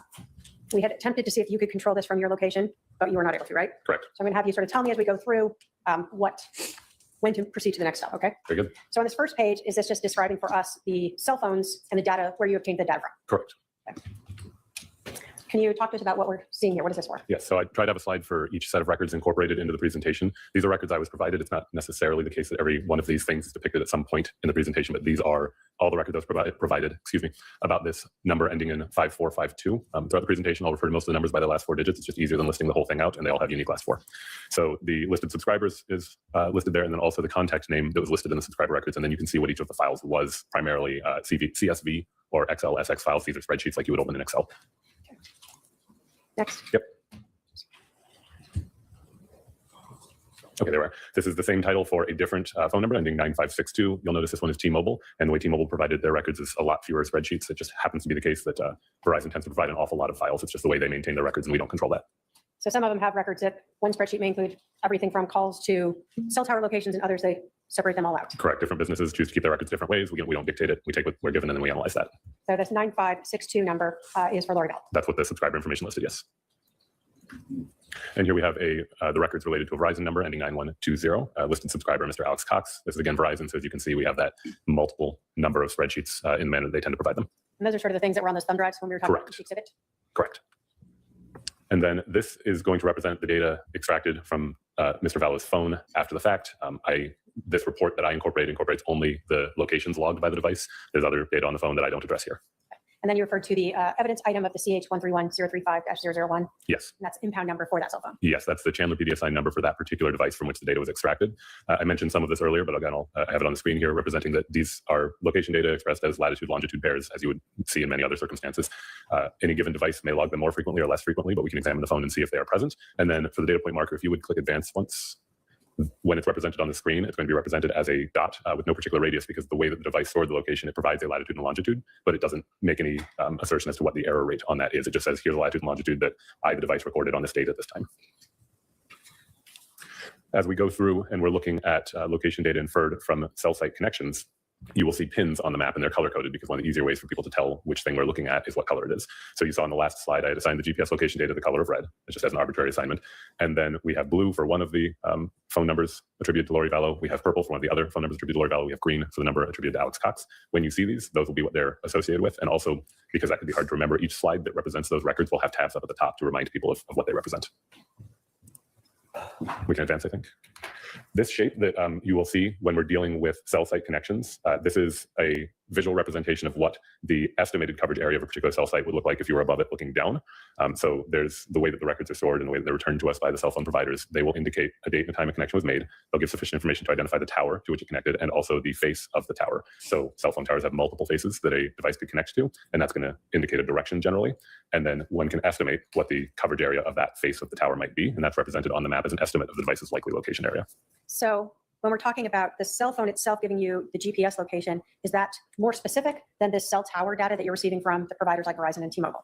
Yeah, so there's there's a distinction between precision and accuracy, right? So precision is how precisely the thing is defined. So what area? So when the GPS location data says this exact latitude and longitude to some number of decimal places was logged at this time, that's very precise. That doesn't mean it has to be very accurate. That doesn't mean it is quite precise. What you will see when these devices are connecting to cell towers, you're going to see relatively large areas where the device is inferred to have been. It likely was in that area. This is different because the device didn't record this location. The provider recorded it on this date at this time. This mobile device connected to this tower on this face, and we know or are able to determine the approximate coverage areas of those towers. But it's not more precise than that. It's a much more general area. This is another representation of that shape. So this shape is derived by people in the industry by testing the way that these antennas work in what's called an anechoic chamber, which is a fancy word for a room that's designed to reduce the interference with the propagation of radio waves. So if this represents what a coverage area might look like under lab conditions, one thing to keep in mind is that the real world basically never mirrors lab conditions. This is an estimated area where you would expect an antenna to likely have coverage, and that's what it's represented for. And then if you click forward, it just shows the direction the antenna face was pointing. If you are looking at one of these shapes on the map, then that center line is what's known as the azimuth, which is essentially just the angle at which that face of the tower was recorded to have been facing. So you're not able to tell us within this area where the cell phone may have been located? Not without a different type of data or separate corroboration. It's to say that the likely covered area where the device likely was is somewhere in that red shaded area. And so when you talked about trying to use other sources to verify this, we talked about Charles Vallow's phone and looking at the GPS data, for instance, with the Walgreens. Are you doing the same thing with the cell tower? Yes, that's correct. It's with any of the data we're given that asserts to represent the location of a person or of a device. One of the first things one wants to ask is, okay, well, how reliable is that? And what ways can we determine if it's reliable? And so in all instances, I'm looking to see other corroboration that that location data appears to be accurate. This is an example of what the mapping will look like that you'll see throughout this. So this is just a section taken from a slide that was generated. I put it up front so you can see in advance what it's likely to look like at different points. So if you click forward, this is going to represent in Google Earth Pro, they have this timeline slider bar that allows one to interact with what time it is. So up top, that should be visible. And there'll also be notation, and it'll show approximately when the events depicted on the screen took place. And it'll be a range. It can be widened or narrowed as needed. And if you'll click forward. So as we just discussed, the estimated location for the device ending 9120 would be somewhere in that green shaded area. And if you'll click forward. The iPhone, which was recording its locations as pinpoints, those are all expanded out, but you see how the lines all draw to the same approximate place. That means that for a period of time, it was in a same location, and when one clicks on it, they all balloon out to show that they're all tied back to that same place. So you would expect the iPhone to be in the area where those all tie together, and if one zooms in, you get a more precise look at that. And then if you click forward, then the estimated location for 5452, somewhere in the lavender shaded area, you'll notice that they're sized differently. This size is an estimate based on cell phone tower density. It can vary by provider and can vary by the area because as a general rule, cell phones seek the strongest connection that they have available to them. So when the device connects to the tower, that tower's area may be greater if there is less density of cell towers around, and it may be smaller if there's more density. And then the last thing is a reminder of what those tabs up top are for. Those are just to help a viewer keep track of what they're seeing on the screen. Right. You told us that you mapped just July 11th of 2019, correct? Correct. So this animation is showing location data derived from the cell phone. So you'll see the tab up top reminding you what the color coding means. And it shows the True by Hilton, 1950 South Santan Village Parkway. And that the location data is in that area in the early morning hours and also in a few areas nearby, but then returns to that area. How do I get that? Hold on. So we're looking, you have 716, Charles' iPhone is in the area of the True Hilton. So this is AM, correct? Yeah, so it's, and forgive me, I'm gonna use military time because it's what we do, but 0000 is midnight through 716. This animation covers that range of time, and it's playing through what the locations do as one scrolls through that time, including that they end and True by Hilton. These can be somewhat graphically intensive. Okay. So as you're continuing through the morning, you continue mapping the GPS of Charles' phone? Yeah, so Oh, it's doing this. we may need a different machine. We need to what? A different machine. Okay, this time frame that you saw depicted partially is showing that from 716 to 731, all the individual recorded locations describe a path, and that path leads from the True Hilton along major roadways generally, and then comes at around 731 to the area 5531 South Four Peaks Place, and then it goes slightly past that to 737, which marks the last outgoing communication sent by the device before the shooting is known to have occurred. We'll keep trying this one, and if it messes up again, I'll switch to the other one. All right. So just so we know, when was the 911 call? The 911 call was at 8:36. So at 7:37, you see the last outgoing communication. That's a text message sent by the phone. Correct. This is advancing from 737 to 749 and showing those various location hits in the general area of the Four Peaks Place house. And then at about 750, which as it notes is 45 minutes before the call would be made to 911, the device leaves the area. And then it zooms out and it shows that it is 752, which is about 43 minutes before the call will be made to 911. The device associated with Alex Cox, specifically the 9120 device, makes an outgoing call to the 9562 device associated with Ms. Lori Daybell. All right. So we see the little house icon is the residence where the shooting occurred, correct? Correct. And we see Lori Daybell's phone at this point at 9:52, utilizing a cell tower that is overlaps some, but it appears to be away from the residence. Yes, so the pin is the location of the cell tower that is being connected to in each of these cases. So yes, one would notice that the cell tower being serviced for Ms. Vallow's device is a bit farther to the north in this case. And then you said that there is a call from Alex Cox's cell phone to Lori Daybell's cell phone? That's correct. So we've added on the map the location of the Burger King at 2865 East Ocotillo Road, and you can see the red dots again representing the GPS locations from Charles Vallow's phone, arriving at around that time. So we're looking from 7:53 to 7:56, and the device is at or near where that Burger King is located. And so when you went to Burger King, let me ask this: the prior map that we saw, did that cell tower cover the area where this Burger King was or is? It may have. The thing is, all these locations are estimates, so it's in the area. It likely covered it, yes. Did you then utilize that video that we talked about to confirm that Charles Vallow's phone showing in this area appeared to match the SUV as well as Ms. Vallow being there? Yes, it appears to match this visit to the Burger King, which we are now seeing. This is the video that I recovered from the Burger King. So this was a video that, so you could identify the vehicle and at least see the license plate on that? Correct. And as you watched it, this one doesn't depict the, or you can't see the driver on this video, right? Right, there's another view coming up. Okay. So this one just shows us hands going in and out. It does. It shows the view showing the vehicle. This is one of the views that they have of their drive-through. So if we forward to the next slide, Yes, we will see from the inside the service. correct. So this is their drive-through window view. Again, at 7:54.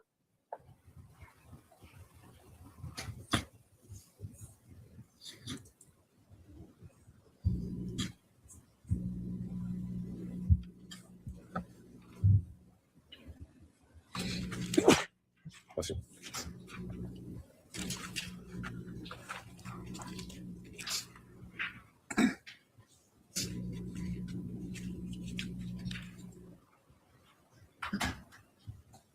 And so did this appear to match the receipt that you had received? This did appear to match the receipt, and this I was told as well, and that document was associated with this transaction. So the time matched up as well as what they appear to be purchasing in the Correct. video. Correct. Now in this video, were you able to see if there was someone in the back seat? I can't particularly tell if there's someone in the back seat. You could tell there was a passenger though. Front seat passenger, yes.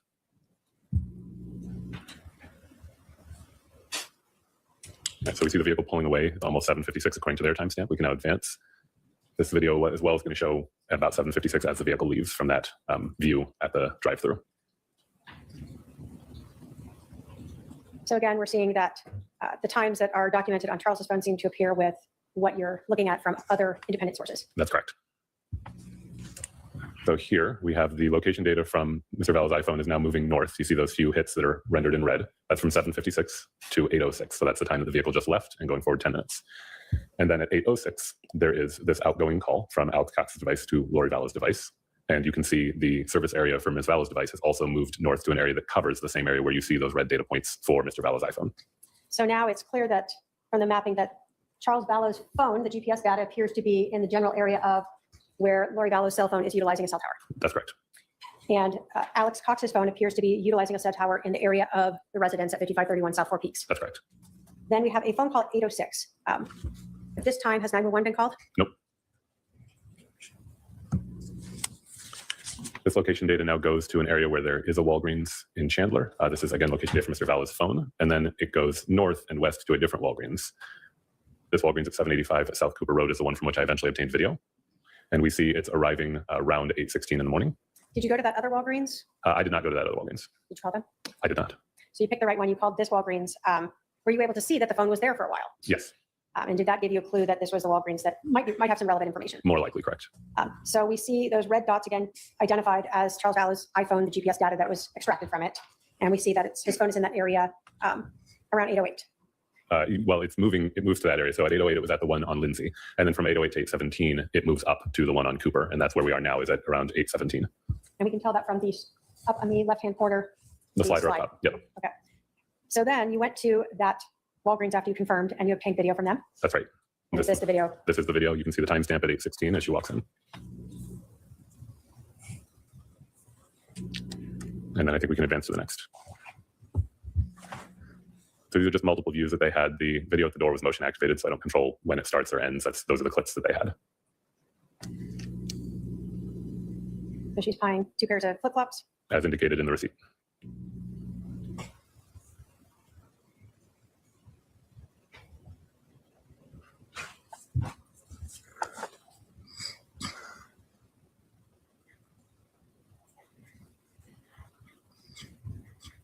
So you'll see on their timestamp, we're now up to 8:20 and the transaction is completed. Yeah, I think we can go to the next slide. All right, so this shows now a time span from 8:17 to 8:33. You see that the next location hits move over to Lawrence Life Academy at 8:33 at 1305 South Gilbert Road.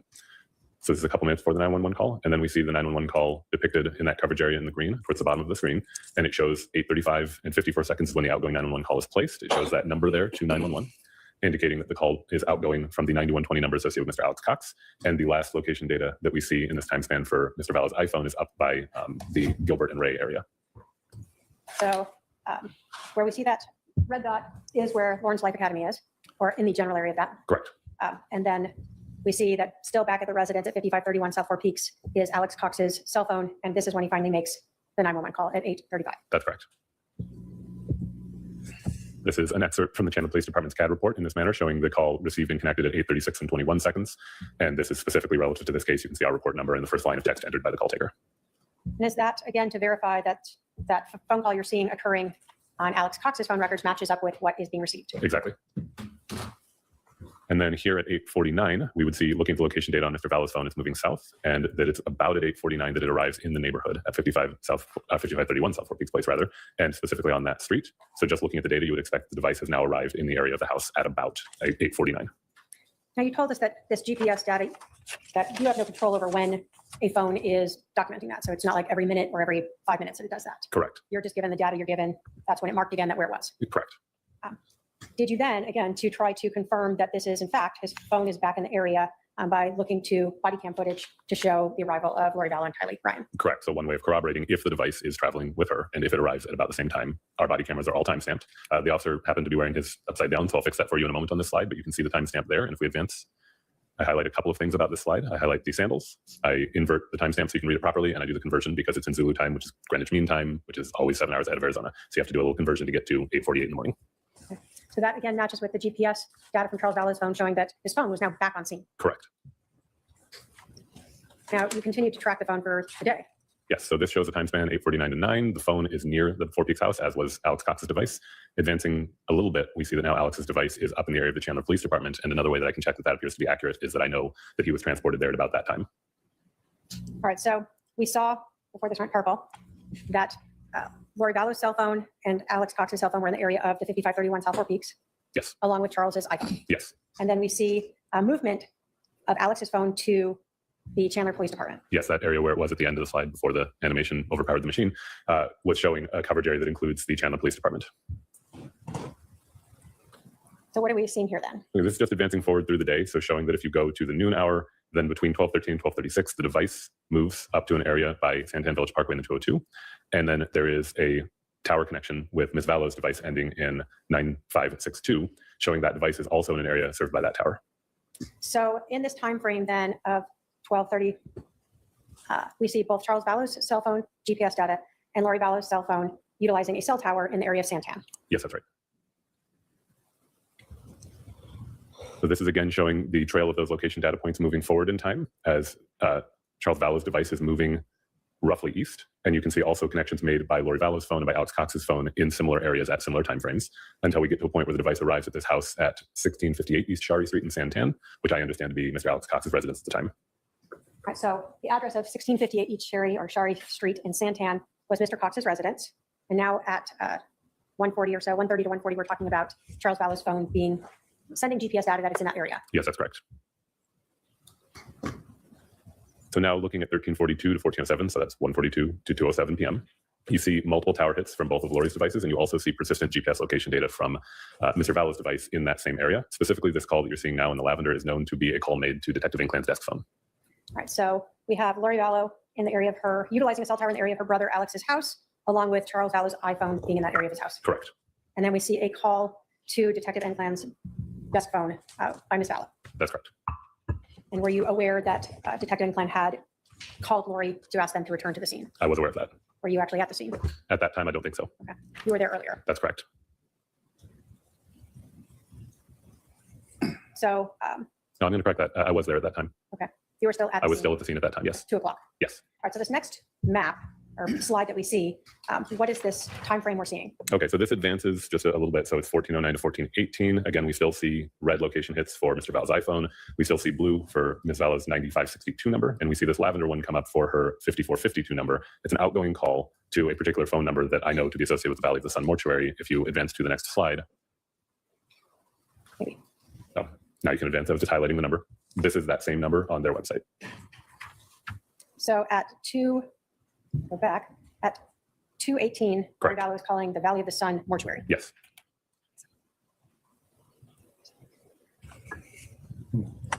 So here we advance this area. This is going up closer to 243. You'll see location data for the iPhone starts trending westward and is eventually going to arrive again in the area of 5531 South Four Peaks. That's at about 3:11 p.m. when it arrives in that area. Now, you indicate in one of the icons up there that from 209 to 243 or 1409 to 1443, that you also had noted Lori's, both of her phones associated with her, the Verizon and T-Mobile, as well as Alex's Verizon phone, were initially in the area of Alex's house in Santan. And that's sort of throughout that time period, you're saying? Correct. And then we see initially Charles's GPS coming back to the residence at 5531 South Four Peaks and arriving there around 243. Arriving there around 3:11. Yeah, correct. So we know that because we have to again look at the slide up at the top. That's when it arrives there. Correct. After that, did you become aware that Charles Vallow's cell phone was handed over to Detective Enclin? I did. And then presented to someone later in your forensics unit to download, extract, so that you could use it for instance, this? Correct. It was assigned that item number I listed earlier in the report, and then it was submitted for extraction, and that's how I eventually obtained that location data that you've just seen. Did you look at any other days to do GPS data? I did not. Was this day looked at because you were trying to see what was going on with both Ms. Vallow, Alex Cox, as well as Charles, and later just his phone? Yes, specifically, we initially had concerns about the timeline. I was initially asked to look at, and I looked at it at that time, noting those issues, which led to recovery of video and things. Is not primarily my case. I was. Ladies and gentlemen, phone seats stay off, or you will pass the recorder. As it's not primarily my case, beyond that, I would have done whatever else I was asked to do, but I wasn't asked to look at other days in this case. So ultimately, your what you determined was that the timeline of Lori Vallow leaving when the 911 call was and returning back was not accurate. Yes, as I understood, based on, again, the multiple different ways now that we're able to corroborate location, not only of devices that are relevant, because we knew at this point that she had Charles's phone. We knew numbers for her phones. We have video of her at various places. It led to the inescapable conclusion that either the shooting did not happen that close in time to the 911 call, or that she wasn't there for the shooting. I could not see a third way of interpreting that data. Thank you. I have no other questions for this witness. All right, cross.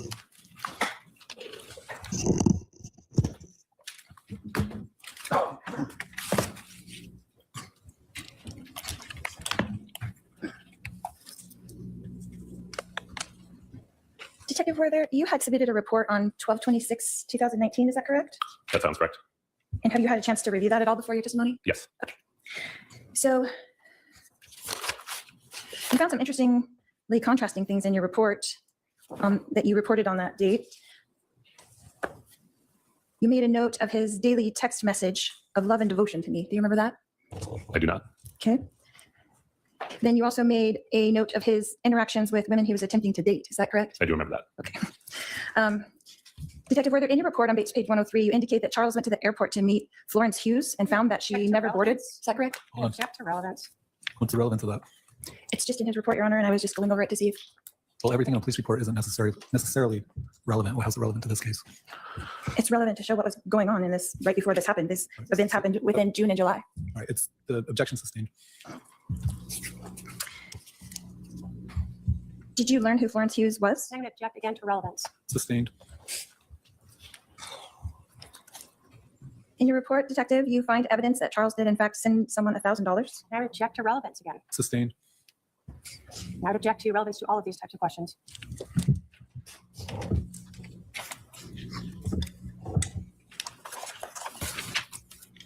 When you had, what was your role in going through the data from the phone, from my husband's phone? So primarily I went through the location data because of the concerns we had about timeline. I know I went through other data associated with other accounts, but I don't believe I specifically went through the phone extraction outside of the location data. Okay. But in your report, you made a lot of notes to these things, but that wasn't what you were looking for. You just happened upon it. How did that happen? So there are things found, I think many of those may be related to a Google account. And yes, as certain things were being accomplished as a team, sometimes you'll task out and say, would you look through this to see what you find that may be relevant? And it isn't always clear up front in an investigation what's going to be relevant. So when I see communications between people without knowing the full story, particularly when I'm not the primary case agent, I may note things because I want to make sure the case agent knows of them so he or she can decide if that's a thing that needs to be pursued further. And if they think it is, then they can ask me or someone else, or they can do it themselves. But that would be why some of those things are documented. Okay. And you wrote them in your report because you thought they might be relevant? Yes, not knowing the full case, I noted things like that may be relevant. And that would need to go to the case agent so he could decide if those were relevant or not as well. Correct. The case agent has much fuller information, particularly as a long. Hey, Helpage, thanks for stopping by. I get the whole parenting thing. Good job with the daddy duties. That's awesome. I got my 5-year-old home again, so I get it. Plus, the fur balls and everything. Malin, I forgot to tell you that underneath her clothes, she has a shock vest on. So if she were to try and run, all the deputies had to do was press a button and she would be down. Damn. All Yeah, right. Well, at least they'll let you be free. But it's like, Suicide Squad. They they're like, we need you guys to go out and do this, but we're gonna put these collars on you, and if you step out of line, we'll blow your head off. Right. Or the chip, wasn't it like a chip in their head or something? It was a collar. Oh, maybe the chip was on Flash or Arrow, one of the two. Anyway. I do remember the chip. Hey, put him back. Put him I back. would say Arrow. You want to see Arrow? I want to say it was an Arrow. Yes, because it was God, what was his name? He worked Oliver? for no, it wasn't Oliver. It was one of the sidekicks. He worked for he was Mr. Terrific in like the team that Oliver put together at one point. But girl, that's gonna drive me nuts. But he worked for Argus under Lila. But anyway. Side tangent. Yeah. They'll say tangent. Okay, back to this. We're almost done. Yeah, and looks like And looks like Danny's going live tonight. Let me see what time. In 4 hours. Okay. 6 p.m. Okay. Eastern Standard Time. All right. So all this. So he's gonna be live at the same time as Sparkly. Right. She's got Kazi and Bella on tonight. Yeah. Okay. So yeah. I'll probably watch her on replay. Yeah, I'm a chat rat first. I love Sparkly. I love her energy, her vibe. I really, really do. I had a ton of fun with her, but I'm a chat rat first. Right. I mean, all right. Back to this, and then after this, I'm tapped out. Yeah, me too. I want to take a nap. All right, good. I already told Aria, like, as soon as I'm done with my live, you're gonna go take a nap because mommy wants a nap too. Yeah, I told my mom we'll go grocery shopping later because I'm tapped out. Yeah. All right, back to this. Back to this roll. Investigation goes on. As somebody who's just helping out with certain tasks, it's not always obvious to you what things are going to be relevant to the person who knows the entirety of the case. So you mentioned in your report that on July 10th, there was a scheduled phone date with Nancy Jo Hancock. Is that correct? I think I did indicate that in my report, yes. Okay. And then on the next day, there was another date scheduled with a Jennifer Gilbert at 12 o'clock. That sounds correct. And then the next day, there was another date scheduled with a Juliet at 10 a.m. And obviously trying to smear the victim. Right, the objection sustained. Detective, did you find searches for these dates for my husband back to? Hold on. Sustained. This is a different question, Your Honor. Whether he went on dates or had dates scheduled is not relevant to this case. Ask another question. You can ask about the date of the person that testified the night before, because that person was in here and had some relevant information. But other than that, any of these other questions are not relevant. Detective, you talked about going with Detective Moffat to the hotel room where you found my husband's laptop. Is that correct? That's right. Okay. And then was also his iPad in there? I believe so. And then you said some suitcases? Correct. Maybe his briefcase was like a rolling suitcase? It may have been. We may be describing the same thing differently. I didn't personally inventory the items. I helped to package them and take them back to the station. Okay. So when you got that, does that stuff go in evidence bags? I mean, how does that work when you got to the hotel room? Can you walk us through that? Sure. There are different ways that one could do it. Pardon me. If the crime had occurred at the hotel room, it might be done in a different way. In this case, just clearing out someone's hotel room, instead of unpacking everything there and searching through all of it in the hotel room and then repacking it all there, sometimes it's much more appropriate to take the items as they are, seal them up, take them back to the station and impound them where they can be dealt with later as needed. So that's what we did in this case. And then with the electronic devices, were they off already or were they on? How did that work out? I didn't check the condition of them, but I also didn't alter the condition of them. So nobody got on there and opened it up or anything to see if it was powered on or not? I did not do that. Okay. And it was just you and Detective Moffat in there, is that correct? That's right. Okay. So after you collect all those things and then you take them with you to go to evidence, is that correct? Yes, that's right. And so how long about do you think that you were there at that hotel room? I no longer recall exactly how long we were there. Whoa. Ready? And then is someone documenting that? Like as you're putting together things, someone's writing down what that is, what you're taking? Oh, writing down what the items are. Yes, we do document what the items are that we're taking. Typically by at the station, entering that into our report management system where they're assigned numbers like the one that you saw for the cell phone earlier. And then an evidence continuity begins when they're submitted to the property and evidence unit. And then was there anything left in there that wasn't taken? I mean, just kind of clear out all of his things. Anything left in the room? Correct. I do not believe we left anything in the room. So then all of the things were taken into custody and that was the end of your association with them? That's right. But you were instrumental in delivering them, is that correct? Yes, I assisted in packaging and delivering them, yes. And that was just you and Detective Moffat? Yes, that's right. In the course of your investigation, Detective, did you become aware of the $2 million life insurance policy Charles had on me? No, I'm not aware of that. you can Herman doing that. In the course of your investigation with my husband's phone, did you come across the threatening text messages from him to me? I don't believe I saw text message content from his phone. From the phone, I restricted what I was looking at to location data I'd been given. So I'm not aware of contents of the phone. Okay. Okay, he's scared. And then, Detective, what was your role back at the house at 4 Peaks Place? What approximately Whether what time or did you not you're arrive and then leave the scene? When I'm done I with my arrived, life. it's indicated in my report, and I wouldn't want to hazard a guess because I don't recall. But I remained at the scene essentially, as mentioned, to shadow and observe the way these investigations are conducted. I know I was still there when the medical examiner arrived. I know I was still there when Mr. Cox came back. Right? But exactly what time I left, I do not know. Okay. Right? And you mentioned you were shadowing Detective Kuntz, is that correct? Correct. Okay. And did you stay with him the whole time? Yes. And so you just kind of helped him doing what he was doing? Yes, and I'm not confident how much I was there helping as much as observing. I didn't actually perform any particular tasks while I was there because I was not on the team yet. mostly. So you were observing mostly? Mostly. And then did you take notes while you were observing or just I did not. physical with the eyes? I was just there to observe, yeah. Okay. Can I have snacks? No. I'm hungry. Go get another shake. Drink another shake. Okay. We get the keys. You home? Okay, Mom.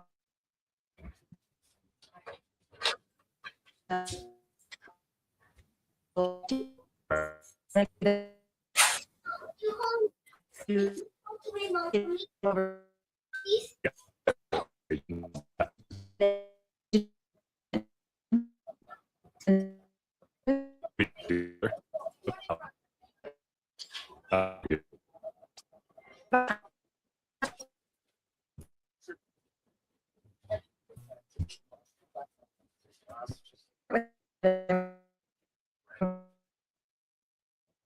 We went right after that. Oh, it's immediate. Yes. From my life, go rest. Okay? Okay. No arguments. Okay?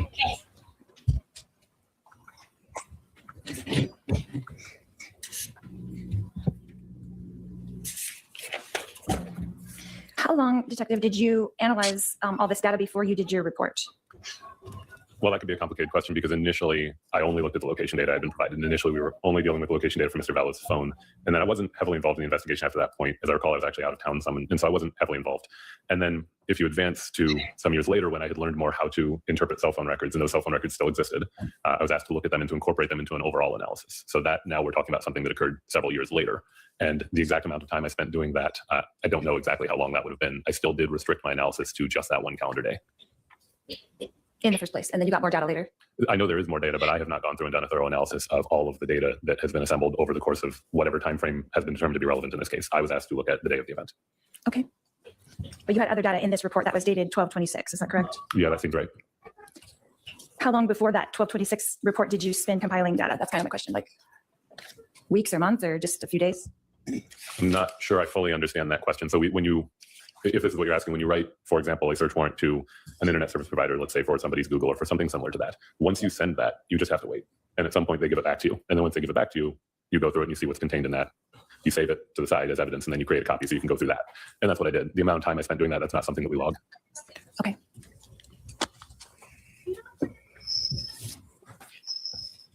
But your report goes from, I guess, Bates page 88 to 105. So about 8 pages worth of data. Yeah. See? I'm not sure. Is that a question? Or maybe it was even longer. Did you go to Lawrence Life Academy at any point? I did not.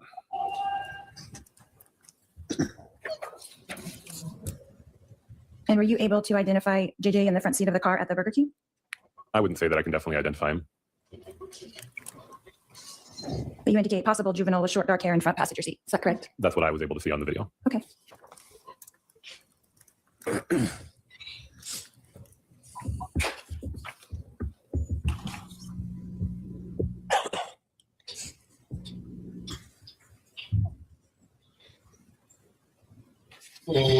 That's all I have, Your Honor. All right, redirect.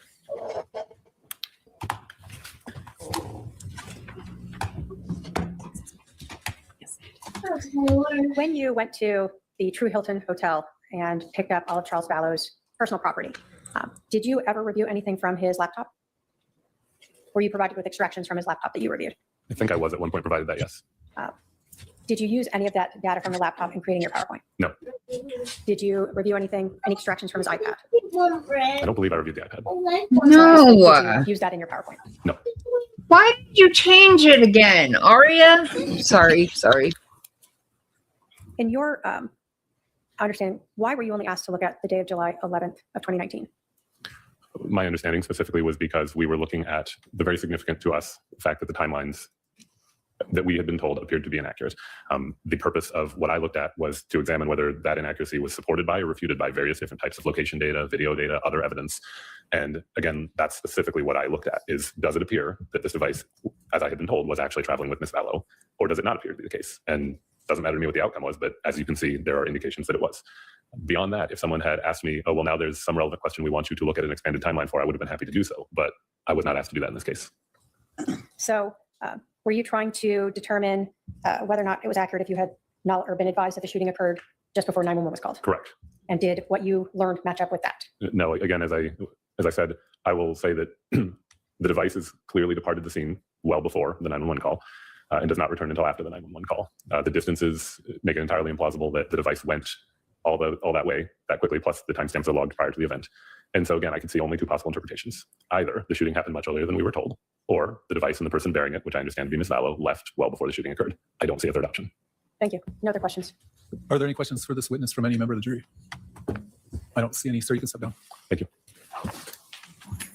All right, members of the jury, I've been informed that a witness that was scheduled for this afternoon has become ill and would not be able to appear this afternoon. So we're going to break early for the day. The schedule for the rest of the week will be 10:30 to 4:30 for Wednesday and Thursday. So plan on 10:30 to 4:30 for both.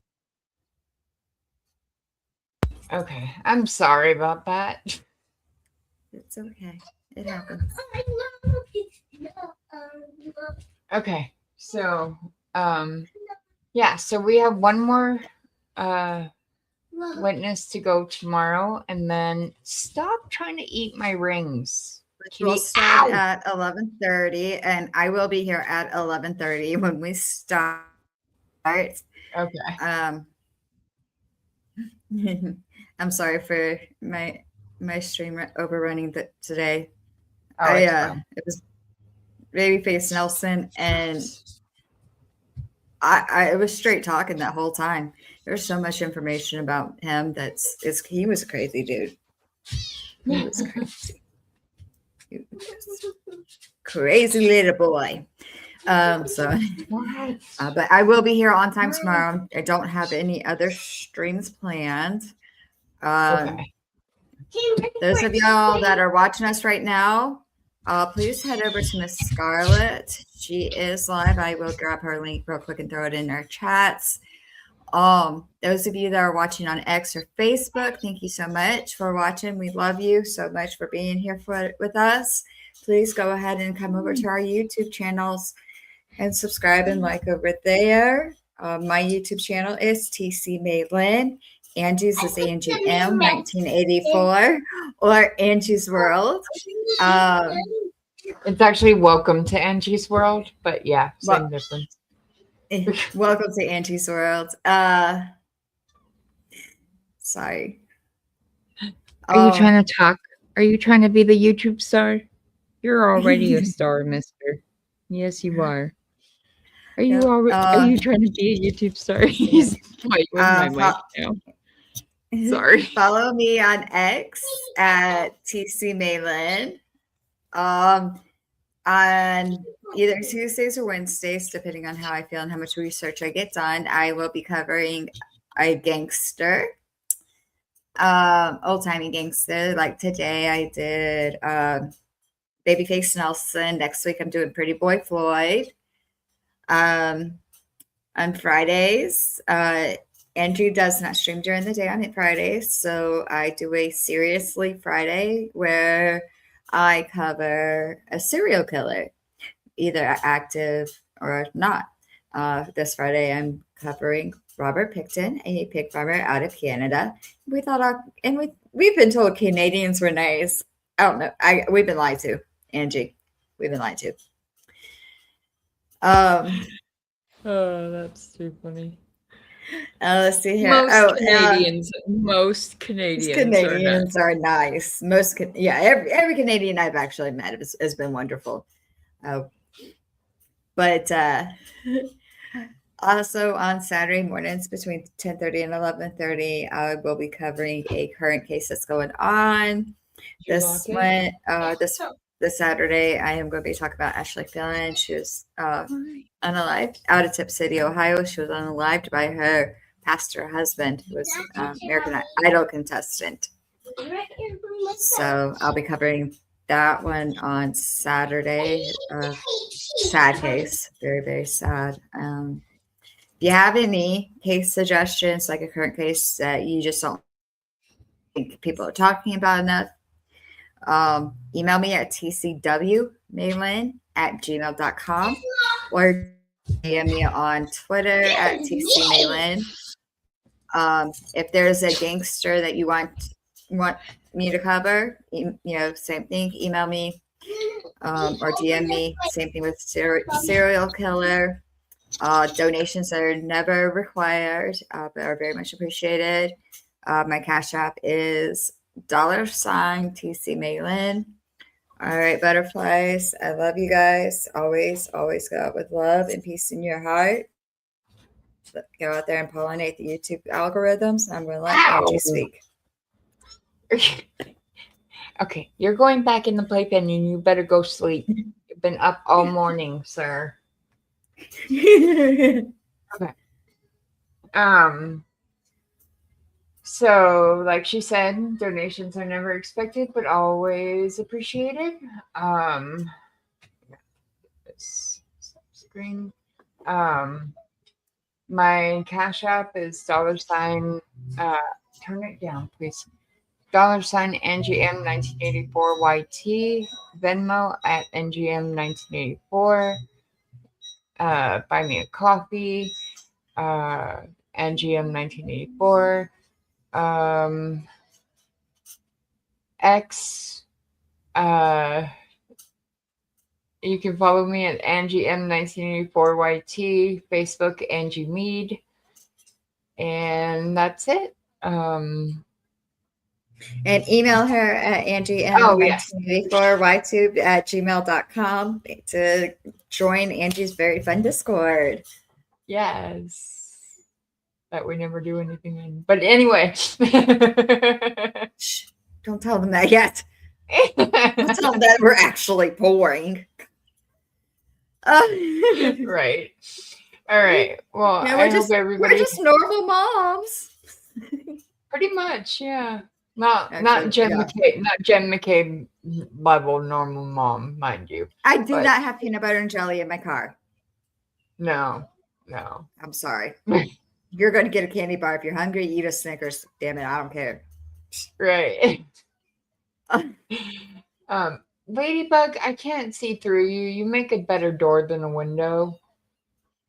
Anyway. So, yeah. Make sure I have dropped Scarlett's YouTube presentation she's got going on right now. She's covering the Karen Reed trials. Yeah. And She's she on also number does- 2. Yeah, we love her. We love our Scarlett. So when we leave out here, we're going to pretend raid Scarlett. Like, you guys go over there and tell them that we raided her. I'm going to go take a nap and tell her I love her.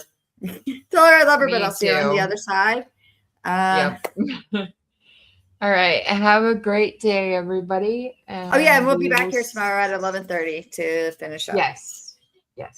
And Yeah, we God will love and push peace. through the detective's testimony and then get through closings. And I think we should be able to finish it tomorrow, if not Monday. Okay. Hopefully Um, tomorrow, so Monday we can start fresh on the other one. Yes. With the So three yeah, trials. have a But- great so- day, everybody, and we will see you Yes. in the chats. We'll see you guys in the chats. We love you.